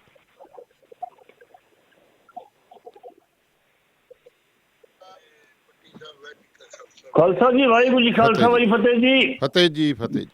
ਹਾਂਜੀ ਹਾਂਜੀ, ਆਵਾਜ਼ ਆ ਰਹੀ ਹੈ ਜੀ। ਤੁਸੀਂ ਹਾਂਜੀ, ਠੀਕ ਹੈ। ਮੈਂ ਤਾਂ ਇਹ ਪੁੱਛਣਾ ਚਾਹੁੰਦਾ, ਮਰਿਆਦਾ ਤਾਂ ਲਾਗੂ ਹੋਣੀ ਚਾਹੀਦੀ ਹੈ, ਪਰ ਉਸ ਤੋਂ ਪਹਿਲਾਂ ਜੀ ਕੀ ਪੱਟੀ ਸਾਹਿਬ ਦੱਸੋਗੇ, ਸ਼੍ਰੋਮਣੀ ਗੁਰਦੁਆਰਾ ਪ੍ਰਬੰਧਕ ਕਮੇਟੀ ਆਪਣਾ ਫਰਜ਼ ਅਦਾ ਕਰ ਰਹੀ ਹੈ ਔਰ ਜੋ ਮਾਇਆ ਉੱਥੇ ਆਉਂਦੀ ਹੈ ਉਹ ਠੀਕ ਜਗ੍ਹਾ ਲੱਗਦੀ ਹੈ? ਇਹ ਮੈਨੂੰ ਦੱਸਿਓ ਜ਼ਰਾ। ਨਾ ਦੱਸੋ। ਖਾਲਸਾ ਜੀ ਖਾਲਸਾ ਜੀ 10 ਦਿੰਦੇ ਆ, ਲੇਕਿਨ ਸਾਡੇ ਨਾਲ ਪਤਾ ਵੱਧ ਤੁਹਾਨੂੰ ਵੀ ਤੁਸੀਂ ਸਾਰਾ ਦੱਸ ਕੁਝ ਹੀ ਰੱਖਦੇ ਹੈ, ਹੋ। ਪਤਾ ਤੁਹਾਨੂੰ ਵੀ ਸਾਰਾ ਕੁਝ ਹੈ, ਸਾਡੇ ਮੂੰਹੋਂ ਨਾ ਕਢਾਇਆ ਕਰੋ। ਅੱਜ ਦੀ ਇਹ ਗੱਲ ਹੈ ਜੀ, ਜਦੋਂ ਜਥੇਦਾਰ ਗੁਰਚਰਨ ਸਿੰਘ ਟੌੜਾ ਹੁੰਦੇ ਸੀ, ਉਹਨਾਂ ਨੇ ਕੁਝ ਐਫਡੀਆਂ ਚ ਕਰਾਈਆਂ ਸੀਗੀਆਂ। ਉਹ ਐਫਡੀਆਂ ਕਰਾਈਆਂ ਸੀ ਵੀ ਨਹੀਂ, ਇਹ ਗੁਰੂ ਘਰ ਦਾ ਮਾਨ ਸਮਾਨ ਆ, ਗੁਰੂ ਘਰ ਦੀ ਦੌਲਤ ਆ, ਇਹ ਸੰਭਾਲ ਕੇ ਰੱਖਣੀ ਆ ਜੀ। ਲੇਕਿਨ ਜਦੋਂ 1999 ਦੇ ਵਿੱਚ ਇੱਥੇ ਨਿਜ਼ਾਮ ਬਦਲਿਆ ਤੇ ਨਿਜ਼ਾਮ ਨੇ ਬਦਲਦਿਆਂ ਸਾਰੀ ਉਹ ਐਫਡੀਆਂ ਪਤਾ ਨਹੀਂ ਕਿੱਥੇ ਨਹੀਂ ਹੈਗੀਆਂ। 1984 ਦੇ ਵਿੱਚ ਅਟੈਕ ਹੋਇਆ ਤੇ ਕਈ ਮਹੀਨੇ ਦਰਬਾਰ ਸਾਹਿਬ ਨਹੀਂ ਖੁੱਲ੍ਹਾ ਸੀਗਾ ਜੀ। ਉਦੋਂ ਸਾਰਾ ਕੁਝ ਹੀ ਵੇਚਤਾ ਸਾਹਿਬ। ਮੈਂ ਦੱਸਾਂਗਾ ਤੁਹਾਨੂੰ ਜੀ, ਉਦੋਂ ਇਹ ਜਿਹੜਾ ਦਰਬਾਰ ਸਾਹਿਬ ਨਹੀਂ ਖੁੱਲ੍ਹਾ ਤੇ ਸੰਤਾਂ ਨੇ ਕਿਤੇ ਮੱਥਾ ਟੇਕਣ ਜਾਣਾ ਸੀ ਤੇ ਉਦੋਂ ਫਿਰ ਬਾਬਾ ਜਿਹੜਾ ਦੀਪ ਸਿੰਘ ਸ਼ਹੀਦ ਆ, ਸ਼ਹੀਦਾਂ ਵਾਲਾ, ਉਹਦੀ ਮੰਨਤਾ ਉਦੋਂ ਵਧੀ ਸੀ, ਉਦੋਂ ਵੀ ਲੋਕ ਉੱਥੇ ਹੀ ਸ਼ੁਰੂ ਹੋ ਗਏ ਸੀਗੇ। ਅੱਜ ਦੀ ਡੇਟ ਦੇ ਵਿੱਚ ਉਹਨੇ ਲੋਕ ਦਰਬਾਰ ਸਾਹਿਬ ਆਉਂਦੇ, ਉਹਨੇ ਹੀ ਬਾਬੇ ਸ਼ਹੀਦਾਂ ਦੇ ਗੁਰਦੁਆਰੇ ਜਾਂਦੇ, ਲੋਕਾਂ ਦੀ ਗੋਲਕ ਲਗਭਗ ਬਰਾਬਰ ਨਿਕਲਦੀ ਹੈ ਜੀ। ਹੁਣ ਹੋਇਆ ਕੀ, 1984 ਦੇ ਵਿੱਚ ਜਦੋਂ ਕਈ ਮਹੀਨੇ ਗੁਰਦੁਆਰੇ ਨਹੀਂ ਖੁੱਲੇ, ਲੋਕ ਨਹੀਂ ਆਏ, ਲੋਕਾਂ ਨੇ ਚੜਾਵਾ ਨਹੀਂ ਦਿੱਤਾ ਤੇ ਉਸ ਟਾਈਮ ਦੇ ਉੱਤੇ ਉਹਨਾਂ ਕੋਲ ਜਿਹੜੇ ਫੰਡ ਪਏ ਸੀ, ਐਫਡੀ ਰੁਪਈਆ ਸੀ, ਮੈਂ ਟਾਈਮ ਸਿਰ ਸਾਰੇ ਮੁਲਾਜ਼ਮਾਂ ਤਨਖਾਹਾਂ ਮਿਲਦੀਆਂ ਰਹੀਆਂ ਜੀ। ਅੱਜ ਦੀ ਡੇਟ ਦੇ ਵਿੱਚ ਕੁਝ ਨਹੀਂ ਹੋਇਆ, ਪੈਸੇ ਹੈਗੇ ਨੇ, ਸਭ ਕੁਝ ਲੋਕ ਕੋਲ ਹੈਗੇ, ਨਹੀਂ ਹੈਗਾ। ਲੇਕਿਨ ਅੱਜ ਦੀ ਡੇਟ ਦੇ ਵੱਡੇ ਵੱਡੇ ਸਕੱਤਰ ਨੇ, ਉਹਨਾਂ ਆਪਣੀਆਂ ਲੱਖ ਡੇਢ ਤਨਖਾਹਾਂ ਜਿਹੜੀਆਂ ਉਹ ਪਾ ਲਈਆਂ ਨੇ ਜੀ। ਤੇ ਜਿਹੜੇ ਬਾਕੀ ਛੋਟੇ ਮੁਲਾਜ਼ਮ ਹੈ, ਉਹਨਾਂ ਦੀਆਂ ਤਨਖਾਹਾਂ ਅੱਜ ਤੱਕ ਨਹੀਂ ਪਈਆਂ। ਹੁਣ ਤੁਸੀਂ ਸਿਚੁਏਸ਼ਨ ਵੇਖ ਲਓ ਵੀ ਗੋਲ ਕਿੱਥੇ ਵਰਤੀ ਜਾਂਦੀ ਹੈ ਜੀ। ਗੋਲਕ ਵਰਤੀ ਕਿੱਥੇ ਜਾਂਦੀ ਹੁਣ। ਜਥੇਦਾਰ ਗੁਰਚਰਨ ਸਿੰਘ ਟੌੜਾ ਨੂੰ ਇੱਕ ਵਾਰੀ ਅਕਾਲੀ ਦਲ ਬਾਦਲ ਨੇ ਕਿਹਾ ਵੀ ਸਾਨੂੰ ਇੱਕ ਸਟੇਜ ਬਣਾ ਕੇ ਦੇ ਦਿਓ ਰੱਖੜ ਪੁੰਨਿਆ ਦੇ ਮੇਲੇ ਤੇ ਬਾਬਾ ਬਕਾਲੇ ਜੀ। ਉਹਨੇ ਕਿਹਾ ਵੇਖੋ ਜੀ, ਜੇ ਸਟੇਜ ਬਣਾ ਕੇ ਦੇਂਗੇ ਤੇ ਬਾਕੀ ਕਾਲੀ ਨੂੰ ਸਰਹੰਦ ਬਣਾ ਕੇ ਦੇਵਾਂਗੇ ਅਸੀਂ, ਤੇ ਨਹੀਂ ਤੇ ਆਪਣੀ ਸਟੇਜ ਤੁਸੀਂ ਆਪਣੇ ਲਓ, ਆਪਣਾ ਖਰਚਾ ਆਪ ਕਰੋ, ਅਕਾਲੀ ਦਲ ਕੋਲ ਬੜੇ ਪੈਸੇ ਹੈਗੇ ਜੀ। ਅੱਜ ਦੀ ਡੇਟ ਦੇ ਵਿੱਚ ਸਟੇਜ ਵੀ ਅਕਾਲੀ ਦਲ ਸ਼੍ਰੋਮਣੀ ਕਮੇਟੀ ਦੀ ਹੁੰਦੀ ਆ, ਖਰਚਾ ਵੀ ਸ਼੍ਰੋਮਣੀ ਕਮੇਟੀ ਦਾ ਹੁੰਦਾ ਵਾ, ਸਰੋਪੇ ਵੀ ਸ਼੍ਰੋਮਣੀ ਕਮੇਟੀ ਦੇ ਹੁੰਦੇ ਆ, ਜਿਹੜੀ ਸਾਡੀ ਲੰਗਰ ਪਾਣੀ ਵੀ ਸ਼੍ਰੋਮਣੀ ਕਮੇਟੀ ਦਾ ਹੁੰਦਾ ਵਾ, ਤੇ ਨਾ ਸੁਖਬੀਰ ਸਿੰਘ ਬਾਦਲ ਤੇ ਸ਼੍ਰੋਮਣੀ ਅਕਾਲੀ ਬਾਦਲ ਦਾ ਹੁੰਦਾ ਵਾ ਜੀ।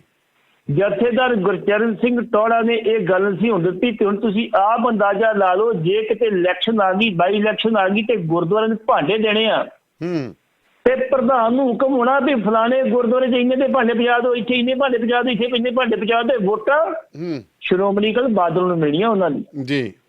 ਇਸ ਕਰਕੇ ਤੁਸੀਂ ਆਪ ਹੀ ਸਮਝਦੇ, ਤੁਹਾਨੂੰ ਮੋਟਾ ਮੈਂ ਦੱਸਿਆ, ਬਾਕੀ ਜੇ ਡੂੰਘਾਈ ਜਾਈਏ ਤੇ ਬੜਾ ਕੁਛ ਇੱਥੇ ਹੋ ਰਿਹਾ। ਪਤਾ ਹੀ ਆ ਜੀ, ਆਪਾਂ ਨੂੰ ਮੈਨੂੰ ਐਂ ਦੱਸੋ ਵੀ ਆਪਣੇ ਖਾਲਸਾ ਜੀ ਨੂੰ ਕੀ ਨਹੀਂ ਪਤਾ, ਇਹ ਤਾਂ ਆਪਣੇ ਮੂੰਹੋਂ ਖਵਾ ਦਿੰਦੇ ਆ, ਛੇੜ ਜਾ ਜਾਂਦੇ ਆਪਾਂ ਨੂੰ, ਹਾਂਜੀ। ਹੁਣ ਐਵੇਂ ਕਹੀ ਚੱਲੀਏ ਵੀ ਕਿਹਨੂੰ ਕੀ ਨਹੀਂ ਪਤਾ, ਇਸ ਮਾਮਲੇ ਦੇ ਤਾਂ ਖੁੱਲੀ ਕਿਤਾਬ ਭਾਵੇਂ ਲਿਖ ਦਿਓ, ਹਾਂਜੀ।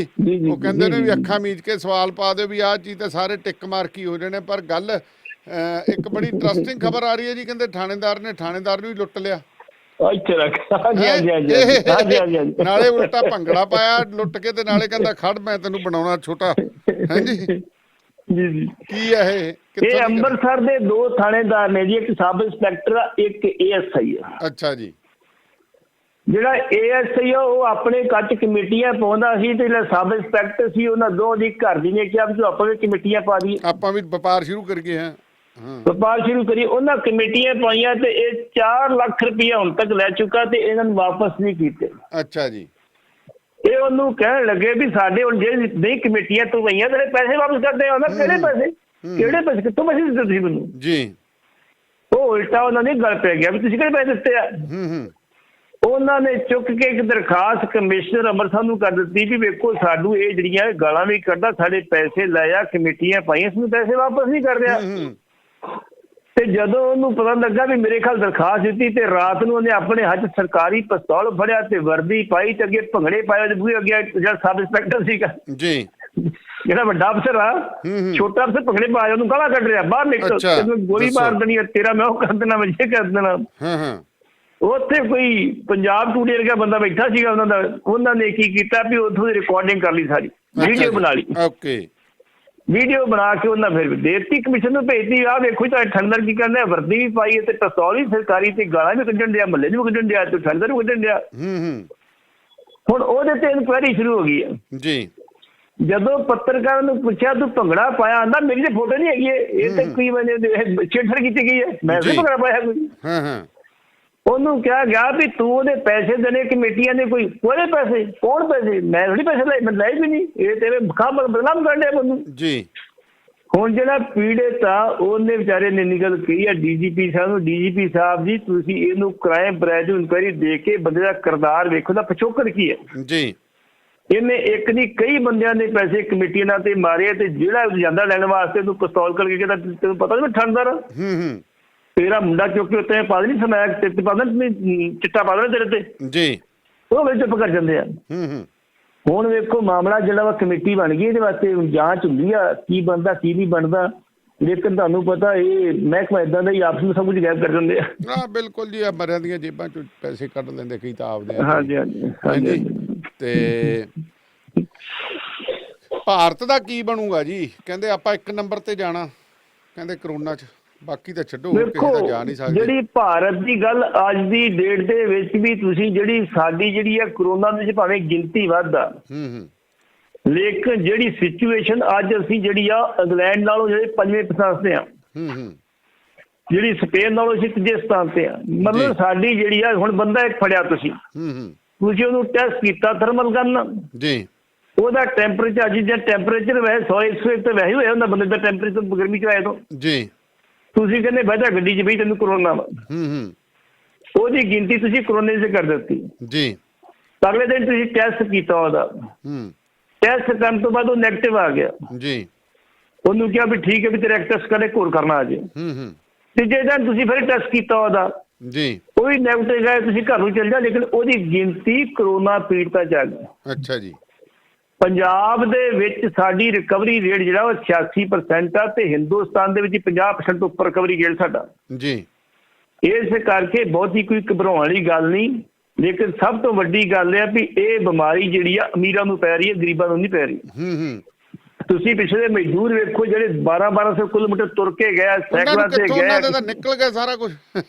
ਉਹਨਾਂ ਨੂੰ ਕੀ ਜਿਹੜੇ ਇਕੱਠੇ ਇੱਕ ਬੱਸ ਵੀ ਭਰੀ ਅੱਤੋਂ ਵੀ ਭਰੀ ਗਏ ਆ ਵੀ ਗਏ, ਪੁੱਠੇ ਵੀ ਮੁੜੇ ਜੀ, ਪੁੱਠੇ ਵੀ ਮੁੜੇ ਜਿਹੜੇ 20 ਕਿਲੋਮੀਟਰ ਤੁਰ ਕੇ ਆਪਣੇ ਘਰਾਂ 'ਚ ਪੁੱਜੇ, 200 ਕਿਲੋਮੀਟਰ ਘਰੇ, ਉਹਨਾਂ ਨੂੰ ਕਰੋਨਾ ਕਿੱਥੋਂ ਪੈਣਾ ਸੀ? ਉਹਨੂੰ ਕਰੋਨਾ ਉਹਨਾਂ ਨੂੰ ਪੈਂਦਾ ਵਾ ਜਿਨ੍ਹਾਂ ਨੂੰ ਕੋਈ ਹੋਰ ਬਿਮਾਰੀਆਂ ਨੇ। 1986 ਦੇ ਵਿੱਚ ਏਡਜ਼ ਬਿਮਾਰੀ ਆਈ ਸੀ ਜੀ, ਕਿੰਨਾ ਹੁਆ ਖੜਾ ਕੀਤਾ ਗਿਆ ਸੀ, ਅੱਜ ਕਿੱਥੇ ਏਡਜ਼?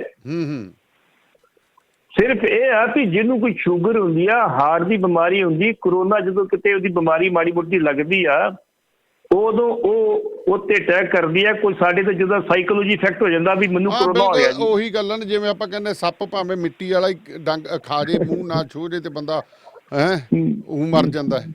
ਬਿਲਕੁਲ ਬਿਲਕੁਲ। ਇਸ ਕਰਕੇ ਹਾਲ ਦੀ ਕਿਹੜੀ ਐਡੀ ਸਿਚੁਏਸ਼ਨ ਸਾਡੀ ਮਾੜੀ ਨਹੀਂ, ਬਾਕੀ ਦੇ ਚੰਗੀ ਆ। ਅਦਾਲਤਾਂ ਬੜੀਆਂ ਸਖਤ ਹੋਈਆਂ ਨਜ਼ਰ ਆ ਜੀ ਅੱਜ, ਕਾਫੀ ਅੱਜ ਵੀ ICMR ਦੇ ਜਿਹੜੇ ਡਾਇਰੈਕਟਰ ਉਹਨਾਂ ਨੇ ਗੱਲ ਕਹੀ ਹੈ ਕਿ ਜੇ ਕਮਿਊਨਿਟੀ ਜਿਹੜੀ ਕਮਿਊਨਿਟੀ ਲਾਗ ਉੱਥੇ ਨਹੀਂ ਪੁੱਜੇ ਅਸੀਂ ਅਜੇ ਤੱਕ।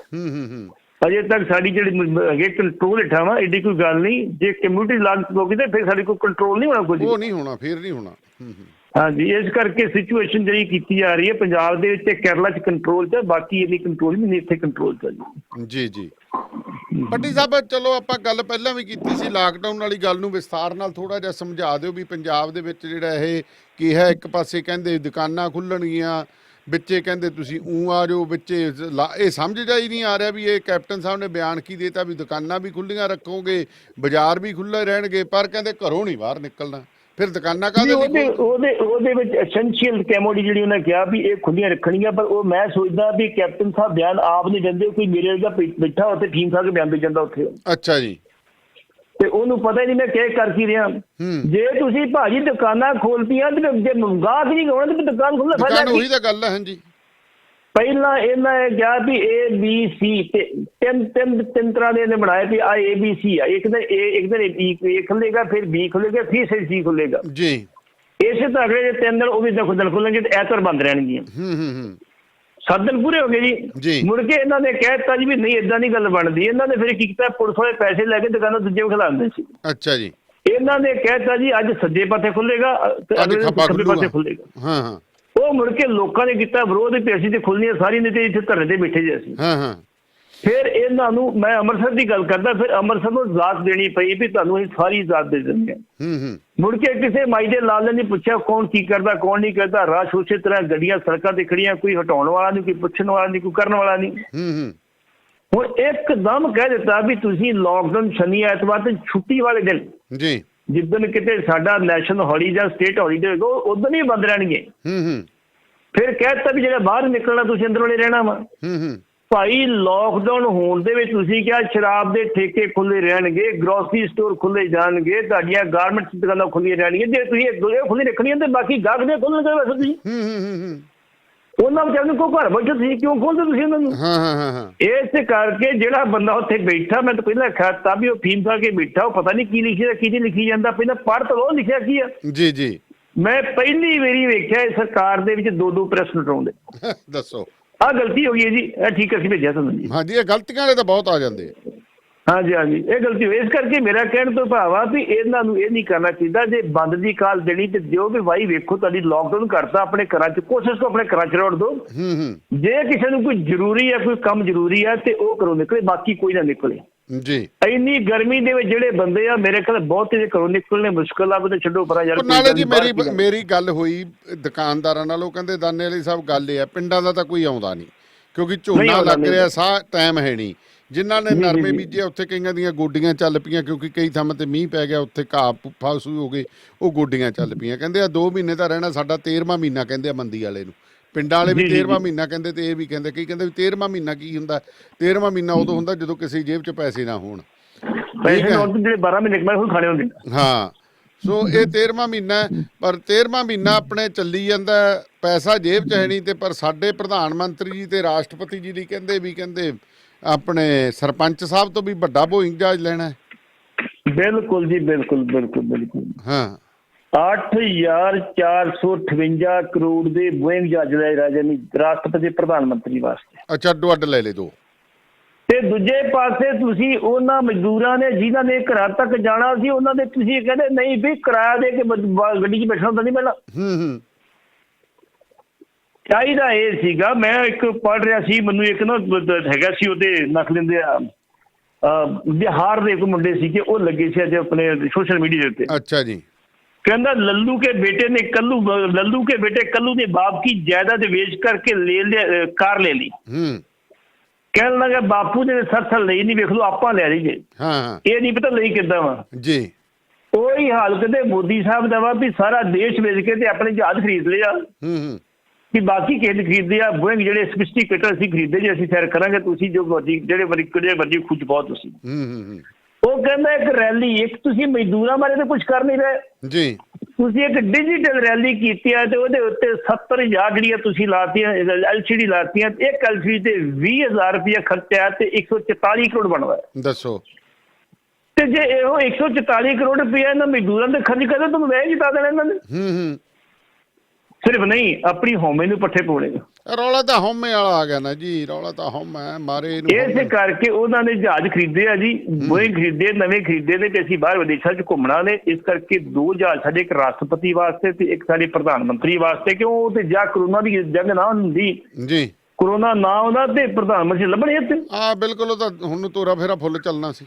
ਬਿਲਕੁਲ ਬਿਲਕੁਲ, ਉਹਨਾਂ ਜਿਹੜੇ ਦੇਸ਼ ਰਹਿ ਗਏ ਘੁੰਮ ਲੈਣੇ ਸੀ 5 ਸਾਲ ਵਿੱਚ। ਹਾਂ, ਕੋਈ ਮੈਨੂੰ ਲੱਗਦਾ ਲੱਭ ਕੇ ਨਾ ਜਿਵੇਂ ਸੈਟੇਲਾਈਟ ਦੇ ਥਰੂ ਭਾਈ ਵੇਖੋ ਕਿੱਥੇ ਰਹਿ ਗਿਆ, ਕਿੱਥੇ ਨਹੀਂ ਗਏ ਆਪਾਂ ਜੀ। ਹਾਂ, ਤੇ ਕਿਸਾਨਾਂ ਦਾ ਇੱਥੇ ਤਾਂ ਬੱਚੇ ਕਹਿੰਦੇ ਹੁੰਦੇ ਨਾ ਜੀ, ਬੱਚੇ ਕਹਿੰਦੇ ਹੁੰਦੇ ਨਾ ਕਿ ਬੱਚੇ ਨੇ ਪੁੱਛਿਆ ਟੀਚਰ ਨੂੰ ਜੀ ਉਹ ਜਿਹੜੀ ਬਿਜਲੀ ਕਿਉਂ ਚਮਕਦੀ ਆ। ਜੀ ਜੀ ਜੀ, ਬੱਚਾ ਕਹਿੰਦਾ ਜੀ ਰੱਬ ਵੇਖਦਾ ਸੁੱਕੀ ਥਾਂ ਕਿੱਥੇ ਰਹਿ ਗਈ ਹੈ, ਬੈਟਰੀ ਮਾਰ ਕੇ। ਉਹੀ ਹਾਲੇ ਕਹਿੰਦੇ ਵੀ ਤੁਸੀਂ ਵੇਖੋ ਜੀ ਨੈਟ ਦੇ ਉੱਤੇ ਗੂਗਲ ਤੇ ਵੇਖੋ ਵੀ ਕਿਹੜਾ ਦੇਸ਼ ਹੈ ਜਿੱਥੇ ਮੈਂ ਨਹੀਂ ਗਿਆ। ਹਾਂ ਹਾਂ, ਉਧਰ ਨੂੰ ਪਾਓ ਤੇਲ ਚੱਲੀ ਆਪਾਂ। ਚਲੋ, ਮਿਹਰਬਾਨੀ ਜੀ ਪੱਟੀ ਸਾਹਿਬ, ਸ਼ੁਕਰੀਆ ਜੀ ਤੁਹਾਡਾ। ਓਕੇ ਸ਼ੁਕਰੀਆ। ਸੋ ਇਹ ਸਨ ਸਰਦਾਰ ਜਸਵੀਰ ਸਿੰਘ ਪੱਟੀ ਹੋਰੀ। ਤੁਹਾਨੂੰ ਸਾਡਾ ਇਹ ਪ੍ਰੋਗਰਾਮ ਕਿਸ ਤਰ੍ਹਾਂ ਲੱਗ ਰਿਹਾ ਜੀ, ਤੁਸੀਂ ਸਾਨੂੰ ਫੀਡਬੈਕ ਦੇ ਸਕਦੇ ਹੋ। ਫੋਨ ਨੰਬਰ ਹੈ ਜੀ 92 164 10666, 98 149 10666 ਦੇ ਉੱਤੇ ਤੁਸੀਂ ਸਟੂਡੀਓ ਦੇ ਨੰਬਰ ਕਾਲ ਕਰ ਸਕਦੇ ਹੋ, WhatsApp ਕਰ ਸਕਦੇ ਹੋ 92 164 10666 ਦੇ ਉੱਤੇ। ਤੇ ਇਸ ਤੋਂ ਇਲਾਵਾ ਜੇਕਰ ਤੁਸੀਂ ਰੇਡੀਓ ਪੰਜਾਬ ਟੁਡੇ ਨੂੰ ਕੋਈ ਸਪਾਂਸਰਸ਼ਿਪ ਜਾਂ ਮਹੀਨਾਵਾਰ ਚੰਦਾ ਭੇਜਣਾ ਚਾਹੁੰਦੇ ਹੋ ਤਾਂ ਮੈਂ ਤੁਹਾਨੂੰ ਪੇਪਾਲ ਦਾ ਲਿੰਕ ਭੇਜ ਸਕਦਾ। $10 $15 ਜਿੰਨਾ ਤੁਹਾਡੇ ਮਹੀਨਾਵਾਰ ਇੱਛਾ ਹੈਗੀ ਉਹ ਆਟੋਮੈਟਿਕਲੀ ਤੁਹਾਡੇ ਕ੍ਰੈਡਿਟ ਕਾਰਡ 'ਚੋਂ ਚਾਰਜ ਹੋ ਜਾਇਆ ਕਰਨਗੇ। ਸੋ ਤੁਹਾਡੀ ਬਦੌਲਤ ਰੇਡੀਓ ਪੰਜਾਬ ਟੁਡੇ ਚੱਲ ਰਿਹਾ, ਕਿਉਂਕਿ ਸਾਡੇ ਕੋਲੇ ਕਈ ਵੀਰ ਕਹਿ ਦਿੰਦੇ ਕਿ ਫੰਡ ਰੇਜ਼ਿੰਗ ਕਰ ਲਓ। ਸਾਡੇ ਕੋਲੇ ਉਹ ਸਹੂਲਤਾਂ ਨਹੀਂ ਹੈ ਜੀ ਦੂਜੇ ਰੇਡੀਓਜ਼ ਵਾਂਗ ਜਿਹੜੇ ਫੰਡ ਰੇਜ਼ਿੰਗ ਕਰਦੇ ਨੇ, ਕਿਉਂਕਿ ਉਹ ਅਮਰੀਕਾ ਕੈਨੇਡਾ ਤੇ ਉੱਥੇ ਬੈਠੇ ਨੇ, ਉਹਨਾਂ ਕੋਲੇ ਉਹਨਾਂ ਦੇ ਕ੍ਰੈਡਿਟ ਕਾਰਡਸ ਨੇ, ਉੱਥੇ ਅਕਾਊਂਟਸ ਨੇ, ਉਹ ਰੀਚਾਰਜ ਕਰ ਲੈਂਦੇ ਨੇ। ਸਾਡੇ ਕੋਲ ਇੱਕੋ ਜ਼ਰੀਆ ਪੇਪਾਲ ਦਾ ਜਿੱਥੋਂ ਅਸੀਂ ਤੁਹਾਡੇ ਤੋਂ ਫੰਡ ਰੇਜ਼ ਕਰ ਸਕਦੇ ਹਾਂ। ਸੋ ਸਾਨੂੰ ਜ਼ਰੂਰਤ ਹੈ ਇਸ ਸਮੇਂ ਤੁਹਾਡੇ ਫੰਡਸ ਦੀ, ਕਿਉਂਕਿ ਇਸ ਮੌਕੇ ਮੈਨੂੰ ਹੀ ਪਤਾ ਤੁਸੀਂ ਸਾਰੇ ਤੰਗ ਹੋ, ਪਰ ਜਿਵੇਂ ਆਪਾਂ ਕਹਿੰਦੇ ਹਾਂ ਕਿ ਥੋੜ੍ਹਾ ਬਹੁਤੇ 'ਚੋਂ ਬਹੁਤਾ ਜਿੰਨਾ ਕਰਕੇ ਆਪਾਂ ਇਸ ਰੇਡੀਓ ਵਾਸਤੇ ਯੋਗਦਾਨ ਪਾ ਸਕਦੇ ਹਾਂ। ਅਤੇ ਹੋਰ ਵੀ ਸਾਡੇ ਕੋਸ਼ਿਸ਼ਾਂ ਨੇ ਕਿ ਤੁਹਾਨੂੰ ਹਰ ਤਰ੍ਹਾਂ ਦੀ ਖਬਰ ਜਿਹੜੀ ਹੈ ਤਾਜ਼ਾ ਤਰੀਨ ਦਿੱਤੀ ਜਾਵੇ। ਭਾਈ ਜੀ ਨਵੀਂ DD15 ਚਲਾਉਂਦੇ ਜਾਂ ਬੇਕਾਰ MaxxForce Cummins ISX Volvo Mercedes Sprinter ਜਿਹੀ ਮੋਟਰ ਹੋਵੇ, ਤੇਲ ਹੋਰ ओरिजिनल ਫਿਲਟਰ ਤਾਂ ਚੇਂਜ ਕਰਾਉਣਾ ਹੀ ਆ ਜਾਓ ਫਿਰ quick truck lube truck servicing. ਵਾਹ ਭਾਈ ਵਾਹ, ਕੋਈ ਅਪਾਇੰਟਮੈਂਟ ਨਹੀਂ, ਡਰਾਈਵ ਥਰੂ ਫੈਸਿਲਿਟੀ ਯੂਜ਼ ਕਰੋ। 2 ਲੋਕੇਸ਼ਨਸ ਤੁਸੀਂ ਜਾਣਦੇ ਹੀ ਹੋ, ਐਗਜ਼ਿਟ 268 ਔਨ ਹਾਈਵੇ 401 ਔਰ exit 5 on QEW। Quick truck lube, ਖੁਸ਼ ਹੋ ਕੇ ਪਰਤੋਗੇ। ਮੰਨ ਲਓ 519 0660 519 622 0660 QTL, because we care. Quick Truck Lube. PGI Chandigarh ਅਤੇ ਮੈਕਸ ਹਸਪਤਾਲ ਬਠਿੰਡਾ ਦੇ ਮਾਨਸਿਕ ਰੋਗਾਂ ਅਤੇ ਨਸ਼ਾ ਛੁਡਾਉਣ ਦੇ ਮਾਹਿਰ ਡਾਕਟਰ ਸਤੀਸ਼ ਥਾਪਰ ਹੁਣ ਆਪਣੇ ਕਲੀਨਿਕ ਵਿੱਚ ਹਰ ਰੋਜ਼ ਸਵੇਰੇ 9 ਵਜੇ ਤੋਂ 12 ਵਜੇ ਤੱਕ ਅਤੇ ਫਿਰ 2 ਵਜੇ ਤੋਂ ਲੈ ਕੇ ਸ਼ਾਮ 7 ਵਜੇ ਤੱਕ ਸਲਾਹ ਲਈ ਮਿਲਣਗੇ। ਪਤਾ ਨੋਟ ਕਰ ਲਓ, doctor Satish Thapar, integrative psychiatric care, ਸਾਹਮਣੇ ਗੁਰਦੁਆਰਾ ਸਾਹਿਬ, ਨਾਮਦੇਵ ਰੋਡ, ਬਠਿੰਡਾ। ਸੰਪਰਕ ਨੰਬਰ 9814 32345 ਯਾਨੀ ਕਿ 9814 32345। ਟਰੱਕਿੰਗ ਵਾਲੇ ਵੀਰੋ ਧਿਆਨ ਨਾਲ ਸੁਣੋ, ਟਰੱਕ ਜਿੱਦਾਂ ਦਾ ਵੀ ਚਲਾਉਣੇ ਹੋ, ਮੈਨੂਅਲ ਜਾਂ ਆਟੋਮੈਟਿਕ, ਕੁਇਕ ਟਰੱਕ ਲਿਊਬ ਚੇਤੇ ਆਹੀ ਨਾ ਰੱਖਿਓ। ਟਰੱਕ ਦੀ ਵਧੀਆ ਸਰਵਿਸ ਲਈ ਕੁਇਕ ਟਰੱਕ ਲਿਊਬ। ਲਓ ਜੀ ਤੀਜੀ ਲੋਕੇਸ਼ਨ ਵੀ ਖੋਲਤੀ ਆ, ਐਗਜ਼ਿਟ 579 ਫਰਮ ਹਾਈਵੇ 401 ਇਨ ਨਾਪਨੀ। ਆਹੋ ਜੀ ਕੋਈ ਅਪਾਇੰਟਮੈਂਟ ਨਹੀਂ, drive through facility, exit 579 firm highway 401 in ਨਾਪਨੀ। Quick truck lube, the one stop shop, 5196220660 ਜਾਂ quicktrucklube.com। QTL, because we care. Quick Truck Lube. Bakersfield ਵਿਖੇ ਯੂਨੀਅਨ ਅਤੇ ਪਲਾਨਸ ਰੋਡ ਦੇ corner ਤੇ ਖੁੱਲ ਗਿਆ ਹੈ ਨਵਾਂ ਟਰੱਕ ਸਟਾਪ ਯੂਨੀਅਨ ਵਿਲੇਜ, ਜਿੱਥੇ ਮਿਲਦਾ ਹੈ ਵਧੀਆ ਗੈਸ ਅਤੇ ਬਿਨਾ ਬਾਇਓਡੀਜ਼ਲ ਦੇ ਵਧੀਆ ਤੇ ਸਸਤਾ ਡੀਜ਼ਲ। ਹਰ ਤਰ੍ਹਾਂ ਦੀ ਗਰੋਸਰੀ, ਚਾਈਨੀਜ਼ ਅਤੇ ਇੰਡੀਅਨ ਰੈਸਟੋਰੈਂਟ, ਜਿੱਥੇ ਮਿਲੇਗਾ ਵਧੀਆ ਖਾਣਾ। 2 ਪਰੌਂਠੇ ਸਿਰਫ 499 ਚ। ਟਰੱਕ ਡਰਾਈਵਰ ਵੀਰਾਂ ਲਈ ਟੂ ਗੋ ਅਤੇ ਬੈਠ ਕੇ ਖਾਣ ਲਈ ਵਧੀਆ ਜਗ੍ਹਾ। ਨਵੇਂ ਅਤੇ ਪੁਰਾਣੇ ਟਾਇਰਾਂ ਲਈ ਅਤੇ ਟਰੱਕਾਂ ਦੀ ਮਾਈਨਰ ਰਿਪੇਅਰ ਲਈ ਅੱਜ ਹੀ ਕਾਲ ਕਰੋ ਸੁਖੀ ਘੁੰਮਣ 661-885 8858 661 885 8858। Address 2201 south union avenue, Bakersfield, California 93307। Union village.